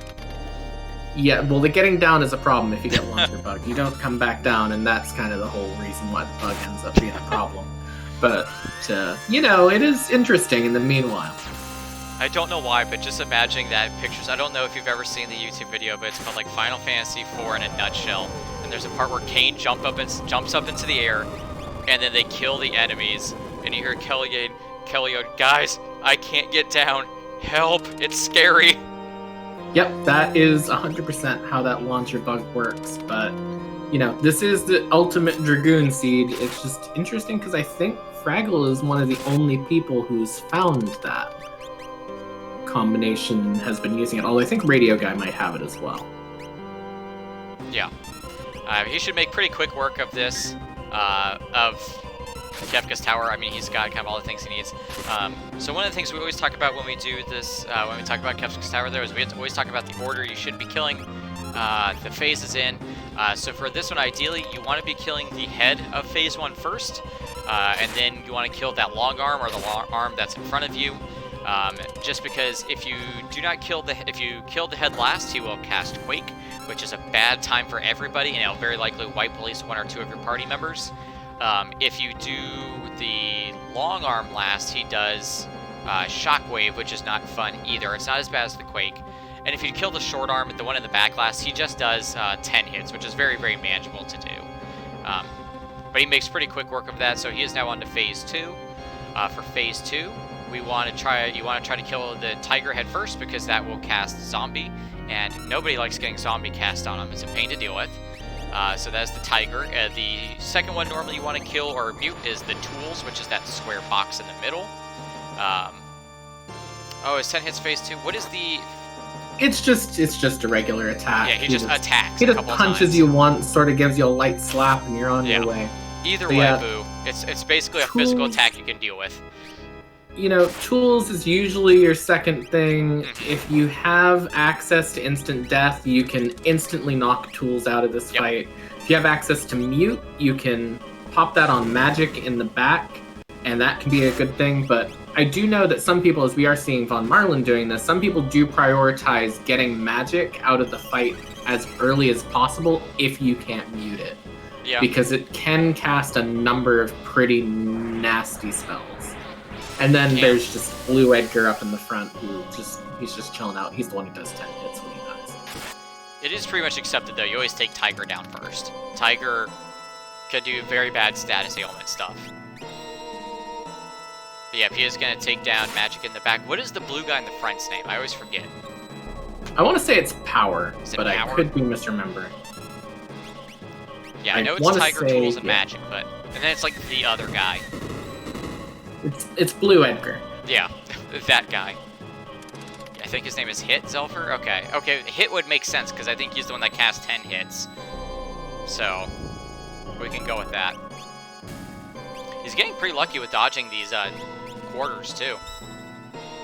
But he does need to get those two up, though, because like Sabin's sitting at 1,000 HP and Gogo's sitting at 400, so he really needs to keep an eye on that. Meanwhile, we've got Miltane. Is he in... Where was the Inferno at? That was... He's in Kefka's Tower. That is the Doom statue. Oh, that's so he's on the second of the Warring Triad. Yeah, he's at number 128. Radio Guy's at the end of Magitech Factory, about to hit chicken number 3. So that is 12 chickens so far for us tonight. And Fraggle working his way through the Burning House, getting to the end right about now. So we'll see what's in there. Yep, I think Fraggle is the only person of all the runners we've seen on stream that went to... Oh, there's a number 128 too. So he'll see his second one of those when he does get into the tower, but he is the only one who went to Burning House that we've seen, so interesting choice there. You know, I think Burning House has a bit of a bad rep at times. I wouldn't have picked it in this situation either, but I do think that it's not quite as bad as it could seem compared to the other two, especially if you just have the best luck in the world at avoiding those fixed encounters from the flames wandering around in there. For sure. Yeah, I just have a bad luck that I always seem to run into them and then can't get around them. So it's like, well, great, okay, this is going to eat up some time. Thank you, flames, but... Burning House gets the rep it deserves, man. Those are strong words coming from Boo. True, but is it really a KGP week if it's not hard-forced Burning House with ghost trains in it? The ghost train in the Burning House is still the funniest one ever, because I didn't know we had random bosses on the fixed encounters. I was just going through the house, and then all of a sudden, Phantom Train. I was like, what is this doing here? And you know, the week right afterwards, the Burning House boss was just Phantom Train again. Yeah. It's funny how we kind of get these weird coincidences that just kind of show up in these Kefka Grand Prix races. We are seeing Von Marlin now moving on to Phase 3, which is Girl in Sleep. And this makes no sense of the naming. Well, it was later retranslated as Lady in Rest, which I think makes more sense. But Girl in Sleep is a little bit funnier, and so I prefer his names. Yeah. This is the one that can really get out of control if you don't do it exactly right. Rest So you plays have the to take out Casio. Girl. Yeah, you have to take out Girl and back first, because if you don't, she will just A, keep healing, and B, when Sleep in front dies, will cast Life 2 on him, and that is not a good thing. And then once you start getting Sleep down, he starts countering everything with either Train, which dumps Silence and Blind on everyone, which does matter in this randomizer because there is a fix for the evade bug, so you actually can miss. And also can counter things with Meteo while also spamming Meteo on his own. So this can really, really quickly get away from you if you aren't killing them Now we in the have right seen he's order already and cast if you aren't Fenrir, being though. careful. But it only looks like Fenrir's only on 2 out of the 4 characters. I don't know if that's just a visual bug or... Because I see it on Realm and I see it on Yeah, there Saban. it Oh, is. there it's on Edgar. It must just be like rotating between them and it's a weird visual thing going on. But yeah, Fenrir was a big pickup. Fenrir makes this phase a lot less scary because you know Calmness isn't going to hit. The other thing here, and here's that train that Nth was talking about where he's going to cast. But you can also use Golem to block it. If you're good, we've talked about you can use Phantom. If you're also really good with your timing. So there's the first Calmness, that misses. And then there's the second Calmness, that misses. So Von Marlin's doing great times, and he was already on to his final Kefka fight, which I'm going to turn up the music a little bit because this is by far the best song in the entire game. You know, there's a little bit to talk about with Final Kefka. Yeah, I mean, for sure. You just gotta let the intro play out a little bit. I mean, it's too good. It's probably one of the best pieces of Final Fantasy music I think there is. And you get the laugh. I mean, who doesn't like the Kefka laugh? You know, I've actually discovered something with the laugh, which I'm saving to after. Which is, if you have someone jumping and they're in the air when this phase starts, he will not laugh until they land. Interesting. And it is very, very interesting. Kind of like how if you jump over Goner when it goes off, the background never stops shaking. Well, like we've said multiple times, a lot of Final Fantasy games, the code seems to be held together with like duct tape or string. So there's probably something where it's just like, well, I don't see a full party here. I guess I've got to wait. Yeah, and let's talk a little bit about this phase. So, in my opinion, this is, unless everything goes wrong, usually the easiest phase of it to me because he kind of has a very, very predictable way about him. He'll cast Fallen One, you heal people up, eventually this happens, he starts charging Goner. You can just blast him as much as humanly possible during this, and he will not counterattack. When he's not charging Goner, he can counterattack with Hyperdrive or Ultima and just really kill your whole party very, very quickly.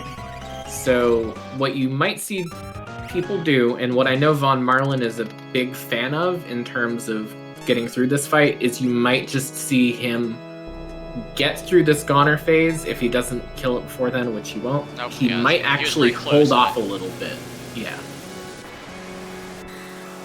Yeah, I think he was close, but I think he was just a bit off. If he had probably had 1 or 2 better fixed dice rolls, he might have been able to get it done in time. Yeah, he does get the Pearl proc off of the Illumina on Go-Go, so that might actually be enough. Yep. I would not be surprised if it isn't. Oh, maybe one more. There's another good dice roll. That's another 7k. Oh, it gets a Havoc Wing off, but thankfully still has some of the Fenrir procs left, so he's able to dodge it. Havoc Wing is like one of the scariest. That does routinely just will instantly kill a character. Fraggle's actually picking up Bum Rush on his Saban. So he got to level 42, so he's going to go pick up that. So that's going to really help him carry through some Kefka's Tower stuff as well. You know, cutting it very close as we're about to see the second Goner charge on Von Marlin's Kefka fight. He's gotta be almost there, and this might Yeah. be another sub 2, which there haven't actually been that many of this week. No, yeah, for as linear as the seed was, I think surprisingly, I think there was quite a few people that were over 2 hours, and there it is. There's the double flash for Kefka. So GG to Von Marlin, going to be finishing up tonight on our seed with an official race time of, let me pull that up, with an official race time of 1:58.49. And it does look like he's going to be available for an interview in a few. So we will hopefully be getting a chance to talk to him pretty soon. But yeah, get your GGs in the chat for Von Marlin, finishing up tonight with a great time. And that will put him in 7th place so far this week, so definitely a very good time. I haven't counted how many people have actually finished so far this week, but definitely easily in the upper ranks of it so far. Oh yeah, I mean, he's, I don't know exactly how far, I myself have never gotten points, so I don't know exactly how far down the points go, but he's definitely in a great spot to get some possible points out of this week. One day I'll learn what it's like to get points, but not this week. Yep, so Von Marlin is our winner there. Meanwhile, we've got Mildane on phase 2. And we've got Radio Guy, Fraggle, he is going to be going into the tower, and I don't know if Radio Guy's dragons count is up to check, but he's taking some random encounters, and he really needs to hurry up and get those dragons done so he can dive into the tower as well. Yeah, Fraggle has those 4 that he got super early, so he's ready to go right on in. Radio Guy's just going to need to clean that up, so I don't think we'll actually see too much longer for either of them. I don't think Radio Guy will have any problem getting those 2 dragons. It's just going to be a question of, is anyone going to have that rough Kefka tower fight that we saw on some other streams this week? Yeah, Kefka, especially this phase 2. Phase 2 and phase 3 can get very out of hand very quick. If they decide to just start, if the tools in the middle starts really to start popping off and casting all its spells, same with magic in the back, things can go to hell in a handbasket really quick.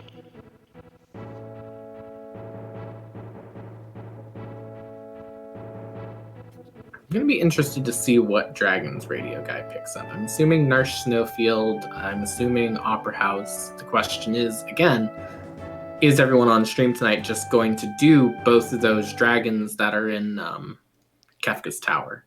Yeah, that will be interesting to see. Kind of, that's what, like I said, we've been talking about. Like, it's interesting to see who goes where with what. Because it may be on the way for Kefka's tower there, but the slight issue that you run into is you lose that XP on your other members for it. So there's a little bit of a trade-off. Do you waste the time if you're not 100% confident in getting through just fine, which, you know, maybe not everyone is because of how rough practice has gone for some people this week. Completely agree.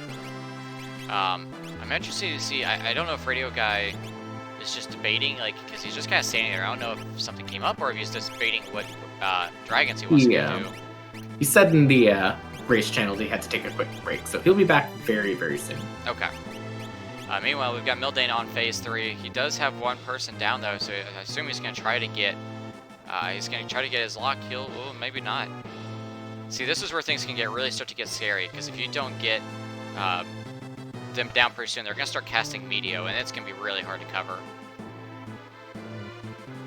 It looks like he's getting everybody healed up okay. I don't know, though, if Mildane ever picked up Fenrir. I think he did, but I'm not 100% sure. He did not. The only people who have gotten Fenrir so far are Fraggle and our first place finisher for tonight on stream, Von Marlin. So he's gonna be experiencing the fun of Calmness RNG. I believe, speaking of which, I believe Von Marlin is ready for the interview. Yep, I was gonna say, I'm gonna pull him into right now. And we are now joined by the first place winner of tonight, Von Marlin. GG's. Thank you. So tell us how you felt about the seed overall. It was a really linear seed, which was not really what I was expecting from my practice. But once I got the fixed dice and everybody could use them, it was pretty straightforward. Yeah, we were mentioning earlier that it seems like for the past couple weeks, our Grand Prix seats have all been extremely linear for some weird reason. Yeah, this one, I was so surprised when it was gated by Kefka and Narsh at the beginning, and then it was just like going from one character to one character to one character. Barely anyone's checks had more than one character in them. Well, speaking of that, actually, I mapped out the seed after I was done my run because I was frustrated with how linear it was. And it actually is just a straight line from Realm to Strago, and then all 3 of his checks are characters. Yeah. Of course they are. Yep. So if we had required more than 8 characters, then it would have started opening up more. But yeah, it was like you had to go here, here, here, connect the dots kind of run. But how did you feel about like the no magic? Did you feel that made it quite a bit more difficult, or was it fairly manageable? It was actually kind of stressful up until Doomgaze showed up at the end and was just kind of a bro and gave me Fenrir. My calmness defense was just put Aegis shields on everyone. Yeah. So it was a bit stressful, and I was really worried when I put Edgar in the solo party that he was going to encounter like Magimaster or something and just have the worst time ever because he didn't have any defense piercing abilities. So I think we were fairly lucky though with the bosses that were present, at least the ones I fought. None of them really required any spells to beat. Yeah, no, the Kefka bosses were definitely a lot more manageable than, like, exactly. Like, if you ran into a Magimaster there with, like, elemental scaling like he has it, Magimaster becomes a real tank to deal with. Then you would force to be kind of just hoping your fixed dice get the work done. But also, like, in the beginning of this seed, we saw, like, you ran into Tritalk really early, and I think you did have Super Balls to make the seed easier, if I remember correctly. Yeah, I bought 3 Super Balls, and then I just didn't use them on Tritalk, and I was so mad, because I was just like, oh, I've got Flash, so I can use Flash, and then I can throw the fixed dice, it'll be fine. But really, I should have thrown the Super Balls there, because I didn't need them for anything else. Yeah, it did seem like that was one of the key items. I saw a lot of people using, like, Chainsaw, because some people found the Chainsaw for the tools, kind of using that to get through, but it seems like the fastest way to get through that was either getting good rolls with the fixed dice or really super balling it up. Yeah, well, I normally don't play seeds that have Super Balls available, so I forget about them a lot. It's okay, you normally don't see them too often anyway, but one of the questions I want to ask you that Future Force always tends to ask people, so if you get selected to pick the flags for next week's seed, what kind of flag set would you like to see? I'm really interested, no one's played around with it that much, but I'd be really interested in playing with the tiered options for items and spells. People talk about scale element and the ability scaling being scary, but it's especially scary when all of a sudden you're not getting 2 of each elemental shield and a bunch of snow mufflers and Minervas. I've been experimenting with it a little bit, but I don't think we've really seen much of that so far. Yeah, I don't think anybody's really kind of tried doing that, just because of that reason. I think we're all just kind of like, I'd rather not. I'd rather like to find my Ragnaroks and everything super early so I can get through some stuff. So I did have one question that's come to mind to me, which I think honestly was a pretty big factor in putting you ahead of everyone else tonight. Everyone else checked Doma Cyan's Dream, and you went straight for Magitech Factory. What led to that decision? You can skip the middle section of Magitech Factory really easily. You just go from the 2nd conveyor belt to the 3rd conveyor belt, and I didn't have Sword Tech, so normally the big reason to go to Cyan's Dream for me, because it's a little bit slow, is if you have a Sword Tech user, just because Cleave is so powerful in the final battle. But without Sword Tech yet, I mean, it ended up being on lock. I thought that would be faster, especially since I skipped most of the chests. Yep, and while we were chatting, Mildane actually just finished up as well with an official time of 2:08:01. So only a few minutes behind you, Von Marlin, but still a very good time for this race. I think a lot of people were kind of in the 2:15, 2:30 time, so still a great time for Mildane as well. But Anth, did you have any other questions for Von Marlin while we had him in here? No, I think that was about it. I guess about the only other thing is how happy were you to find that Fenrir off of Doomgaze spot? I was so mad when Doomgaze attacked me, and then so happy when Fenrir was there. Yeah, that was kind of a big swing where it's just like, man, I hated having to do that fight, but I will take this reward any day of the week. Oh, yeah. Awesome. Well, thank you, Von Marlin. Thank you so much for joining us tonight. Congrats on getting first on this stream, and we'll look forward to seeing you in the next week's race. Thanks. Thank you.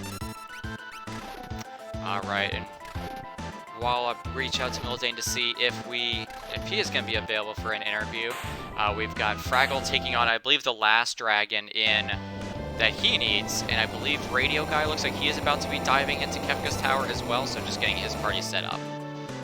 Yeah, they're not too far behind. There's a bit of space between them, but I think, it's definitely competitive times from all of them, given how this seed has kind of led to quite a bit of variance from people's norms. A lot of these runs we've seen people kind of like, the same few at the top. This one has really shaken things up a bit, so. Oh, for sure. And we are actually going to be joined by Mildane. GG's Mildane, an excellent time as well. Thank you. So tell us how you felt about the seed overall. We're kind of getting everybody's opinions on the seed, since it is kind of a bit different flag set than we're normally used to seeing. Yeah, who ordered all the noodles and hot wings? There was quite a bit of chicken in this race.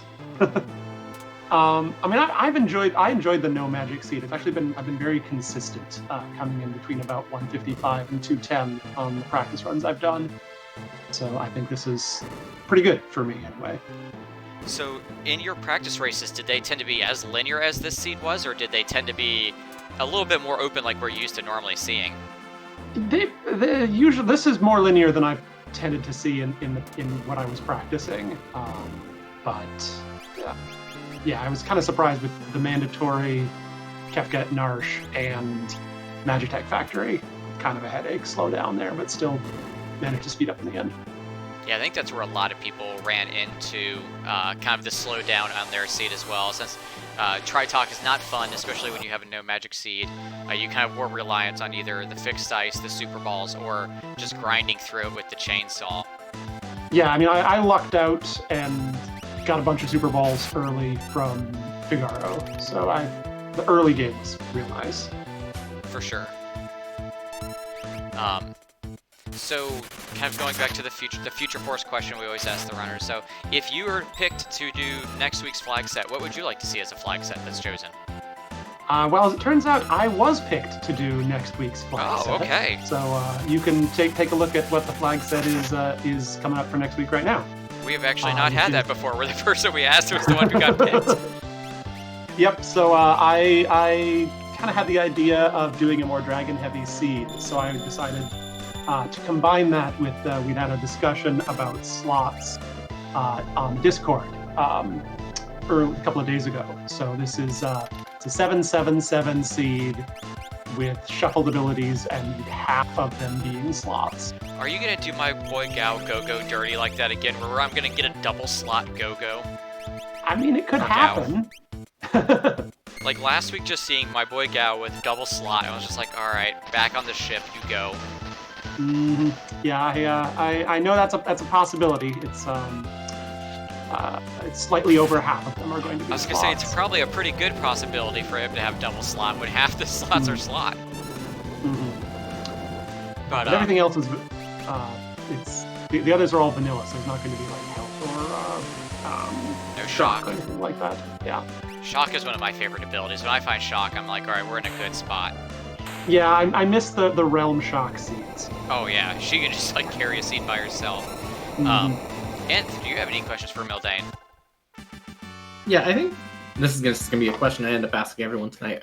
When you got to the point where you had a choice between Cyan's Dream and Magitech Factory, what led you to pick Dream over Factory at that point?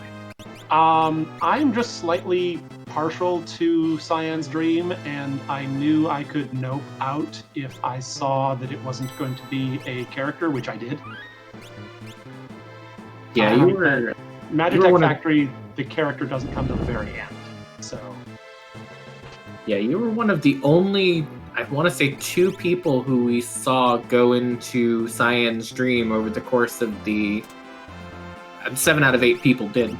you were one of only 2 people who actually reset out of it. So that was very interesting to me that you actually went for that, because that's what I went for in my run as well.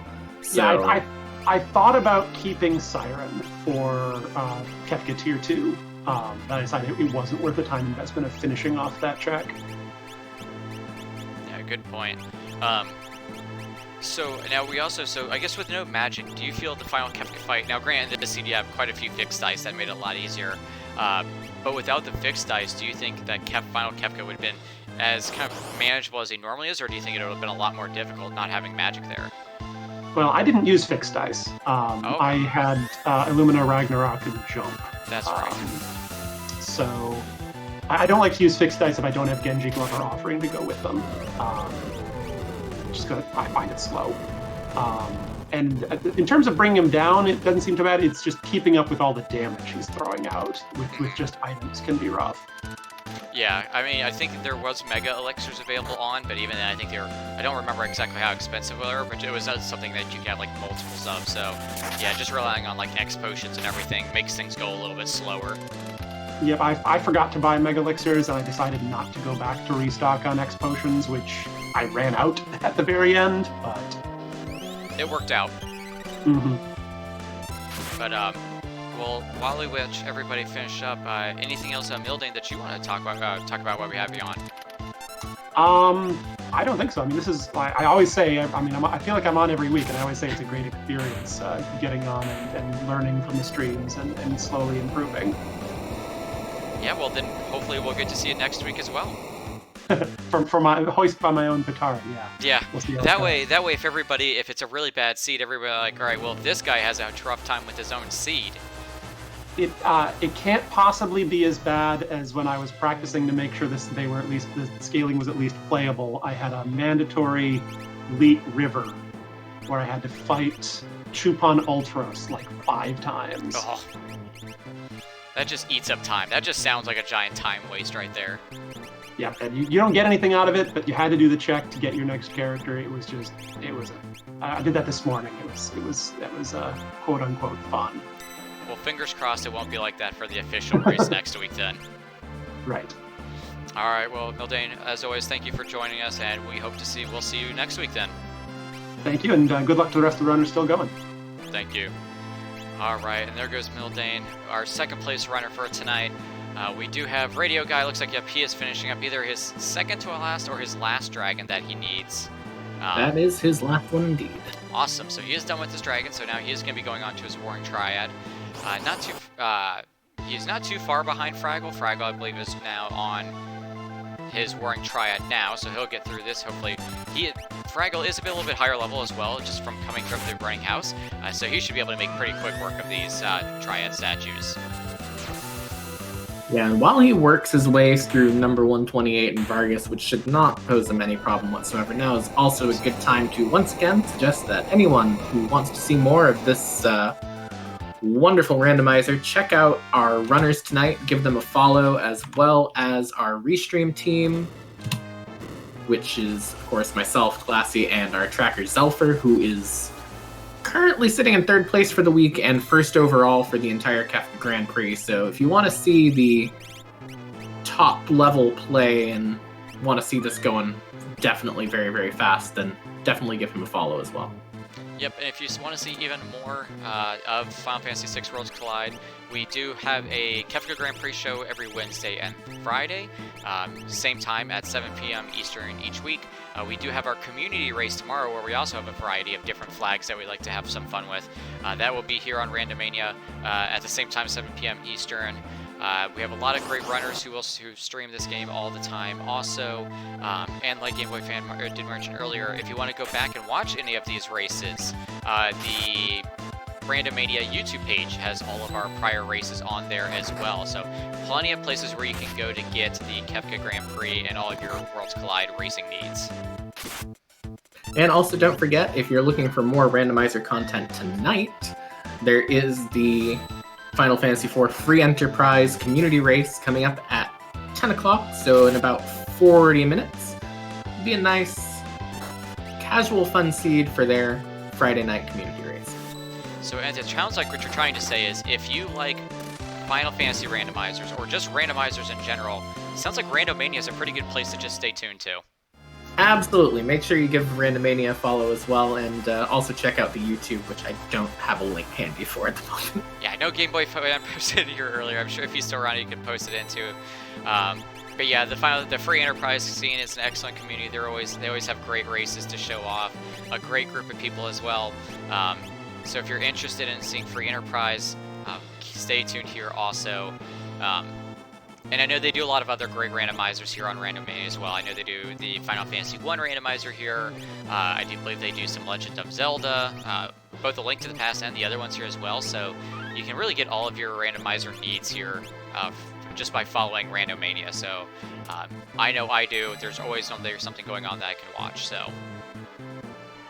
And we are seeing Fraggle now. Yeah, we are now seeing Fraggle, I believe. That was a very difficult sentence. Hitting his final boss fight.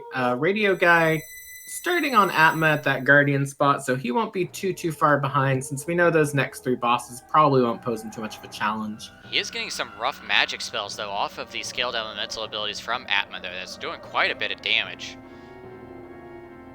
So I'll have to keep an eye on it. Hopefully he's able to kill it right here with this jumping. Okay, and he is safe there. So he should be able to make quick work of the rest of them. Yeah, and what's interesting to me now, thinking about it, is Fraggle has that Terra, which we haven't seen anyone else have. And normally, Terra would be great to pick up because she has 5 checks. The sealed gate check has way more treasure chests than any other check. I don't remember the number off the top of my head, just in the Imperial base alone. And unfortunately, in this seed, you can't use Terra's magic stat to do anything. Yeah. She has Steel for her ability, which is completely useless at this point. So, unfortunately, out of the 3 options he got there, the Terra was definitely the worst of the 3 that were behind the Strago checks. Yeah.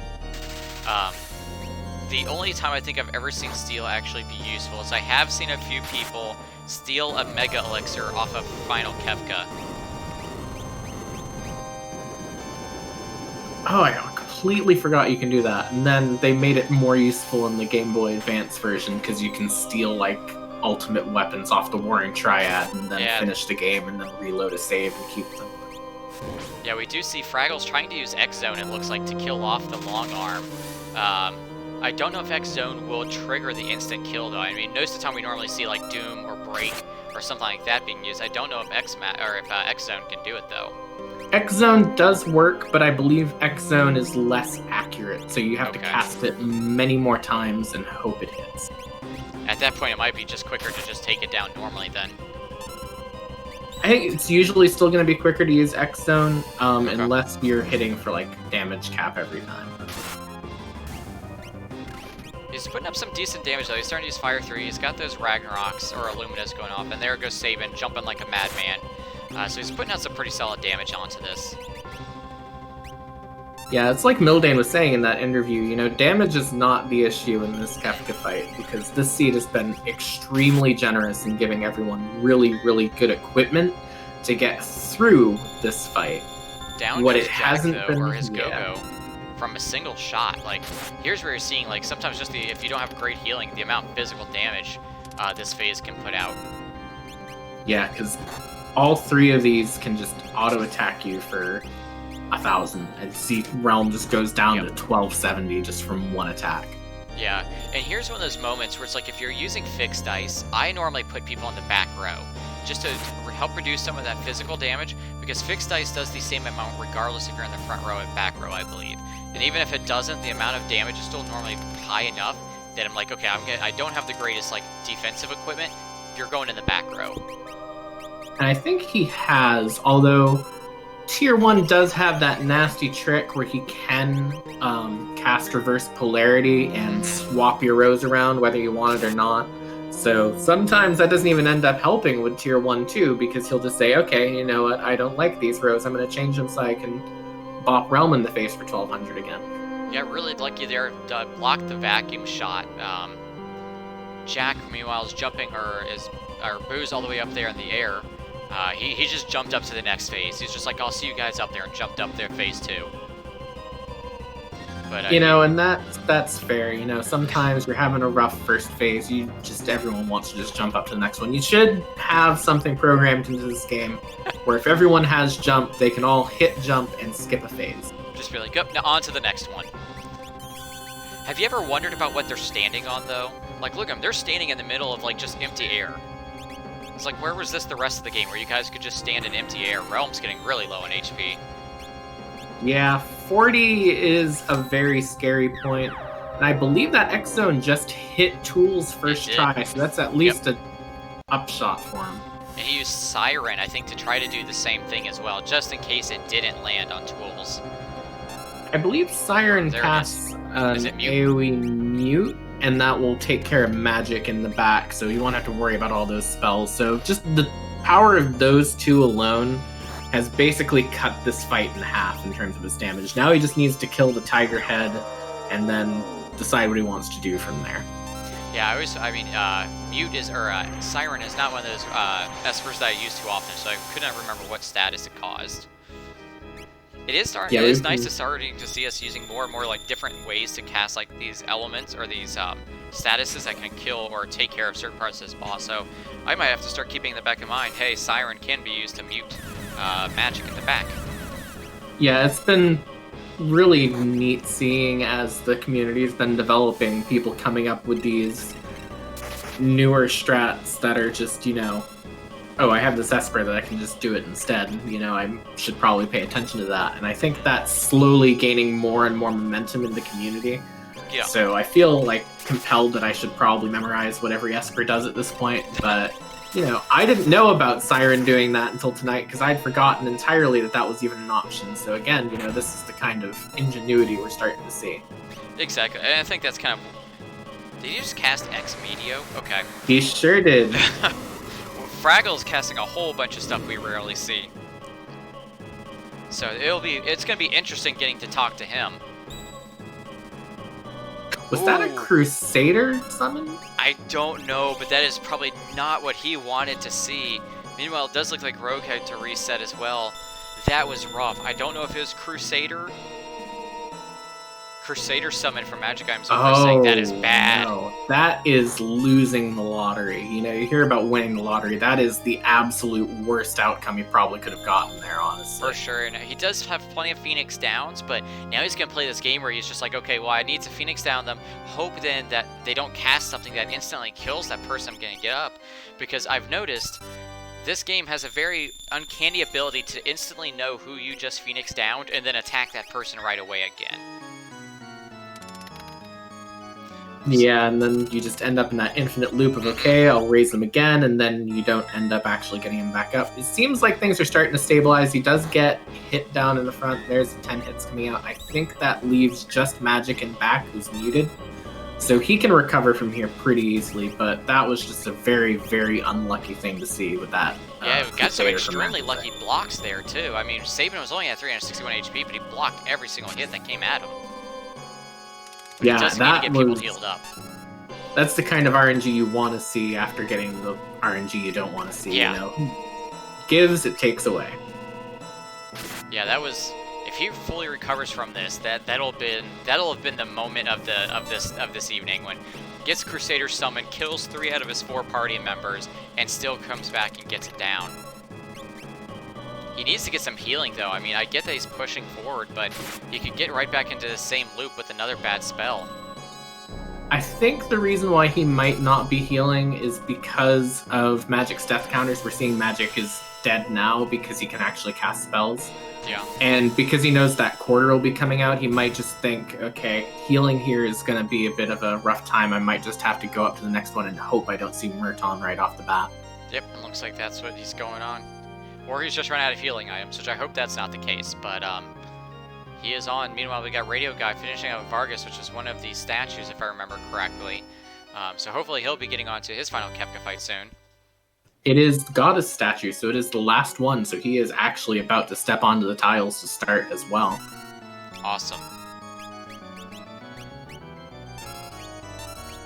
And so we'll see what happens here. You're going to see a Kieran summon come out of Fraggle, speaking of ones you don't usually see summoned too often. For sure. And no Murton off the bat, so it looks like he's lucked out now unless it just comes in the next couple seconds. Yep.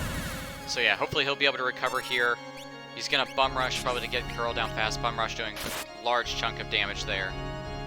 So hopefully he should be able to recover. I do believe he has Fenrir to block the Calmness. It almost looks like he doesn't have any... there is the Fenrir. It almost looks like he doesn't have any healing, though.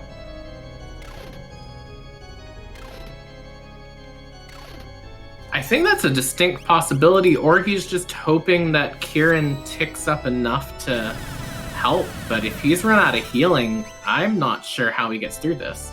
I don't know either, but I mean, I can't imagine there'd be no reason to not heal here. Because you were just waiting for a single Murtron, you're waiting for a single Meteo. I mean, he has some healing, it looks like, because he has regen rings or maybe cure rings on people. Because I do see some natural ticking up. He has the regen from the Kieran summon.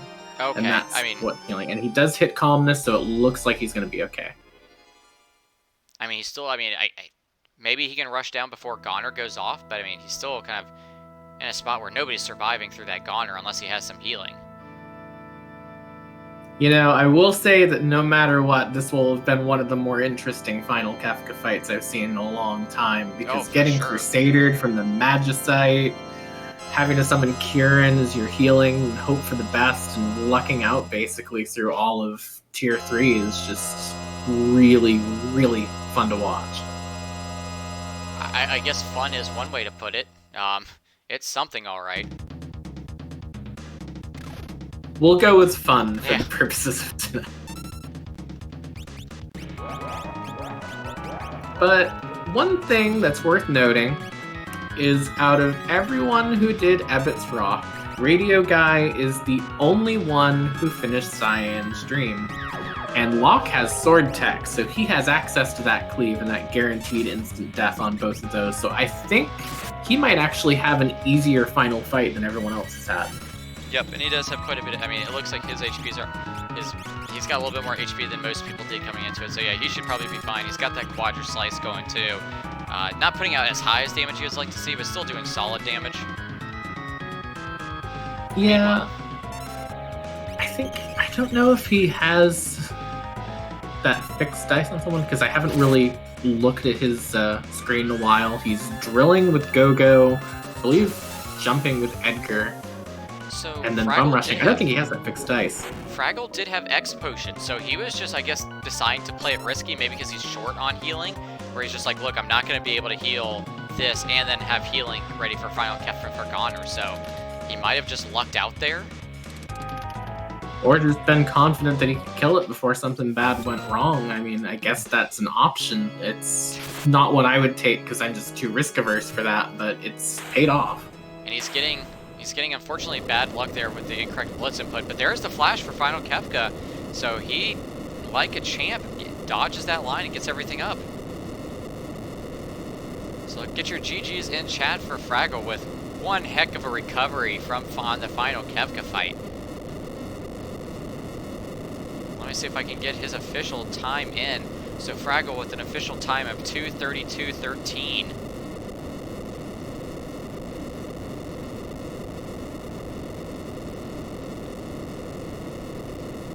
All right. Meanwhile, we've got Radio going on to phase 2 of Final Kefka, so he is making good progress as well. Yeah, he's going to hit Tier 2. He'll have that cleave off of Locke to just knock out tools right away. I'm not sure. I'm not sure if he has Siren equipped to anyone. If he has Siren equipped to anyone, again, he'll use that. He'll take out magic as well. It'll basically just be a 2-enemy fight, and that will be it.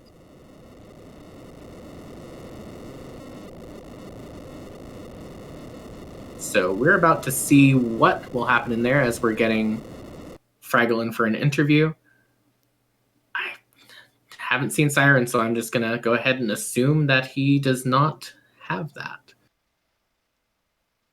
Yep, that is kind of the spot he's at. I think he's still got plenty of HP. That should not be an issue for him. He should be completely fine there. Trying to do a few things at the same time here. Okay. And we are now joined by Fraggle. Fraggle, holy cow, that was one heck of a fight to watch, Kefka fight to watch you recover from. After that, Crusader off the Magicite. What was going through your mind right there?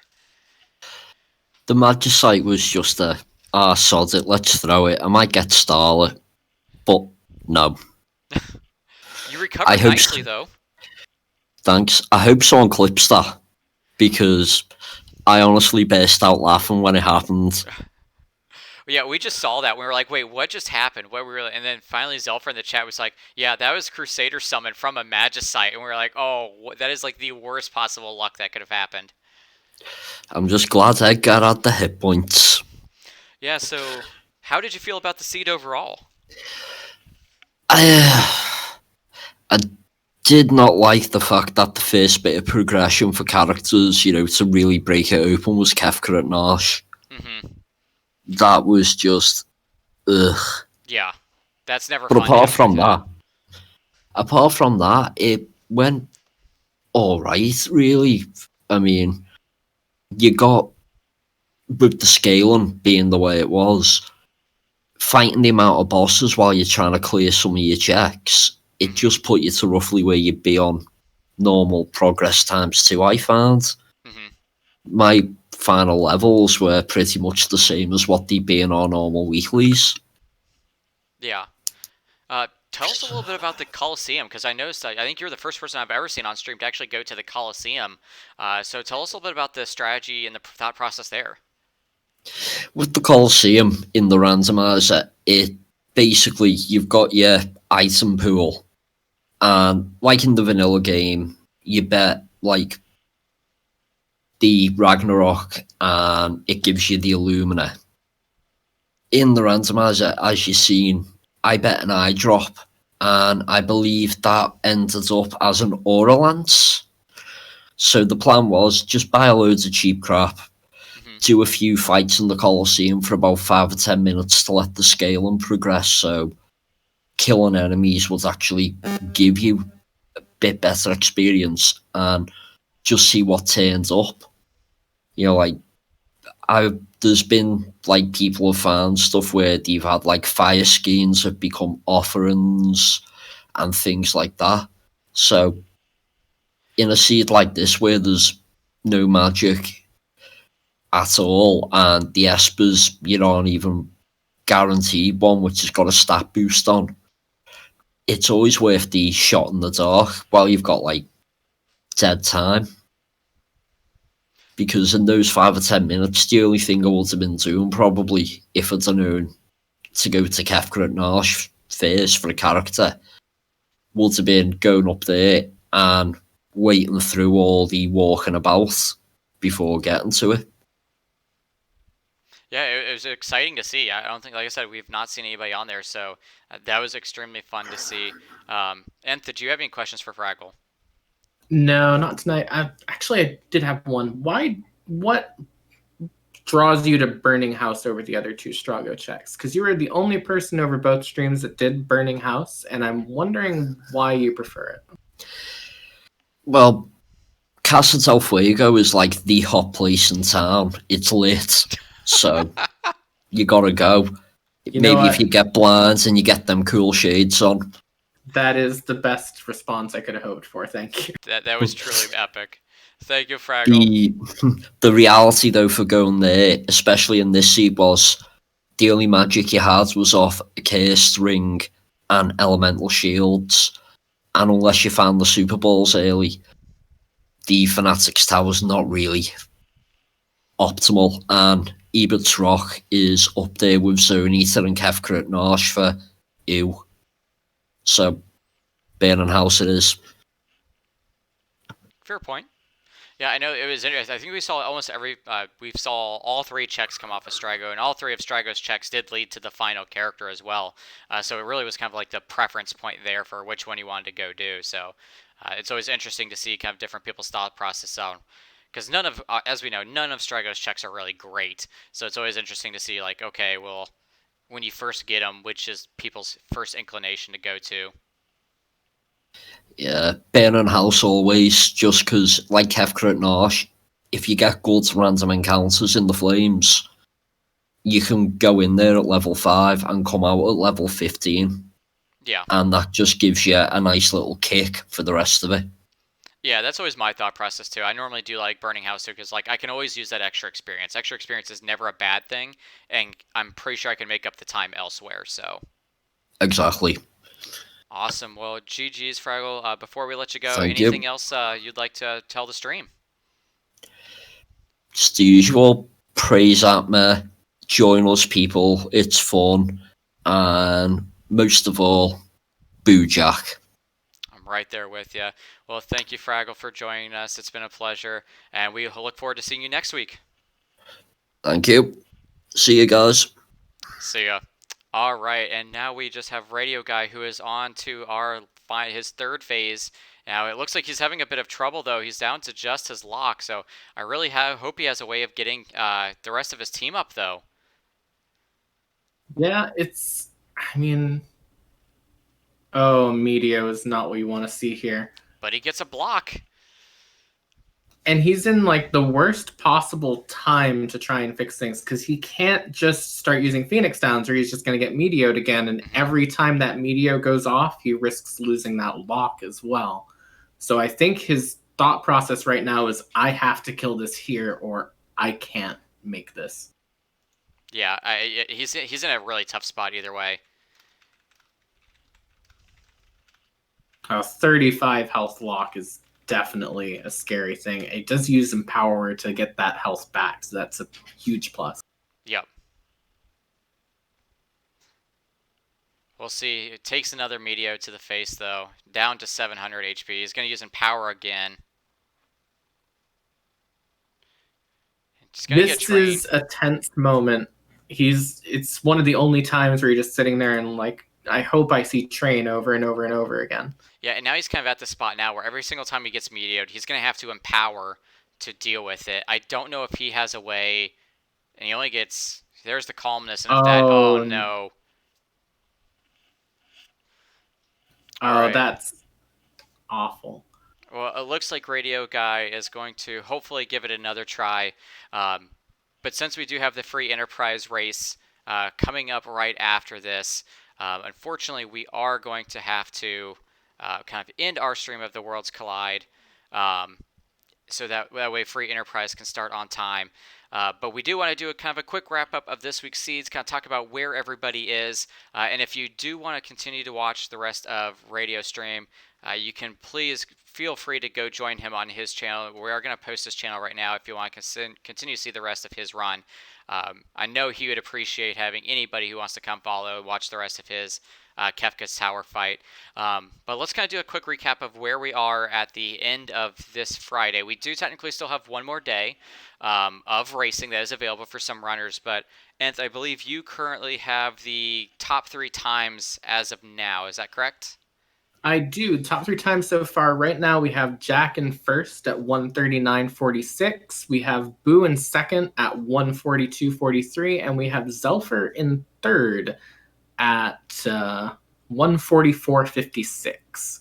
So very tight at the top of the standings there. Jack a little bit of a gap between the others, but about 3 people within 4 minutes of each other right in that second place spot. So it's definitely been a very, very competitive week. Awesome. I'm trying to pull up right now to see if I can find the current point standings just to get an idea of where everybody's at. Let me see. And do you know if we have an updated scorecard for the current standings? We absolutely do. Right now, if you're looking at the current standings, the top 5 would be Zelfer in first at 157 points. Boo in second at 155, Drulith in third at 153, Lockco Live in fourth at 147, and Future Force is in fifth at 140. Yeah, awesome. Yeah, Future Force, also the one who does a lot of the restreaming and organizing for this, also staying pretty competitive, so that's impressive to see. Lockco Live is not somebody we've ever had in the stream, so it is kind of surprising to see somebody that we're maybe not as familiar with also in the top 5 of the race seeds.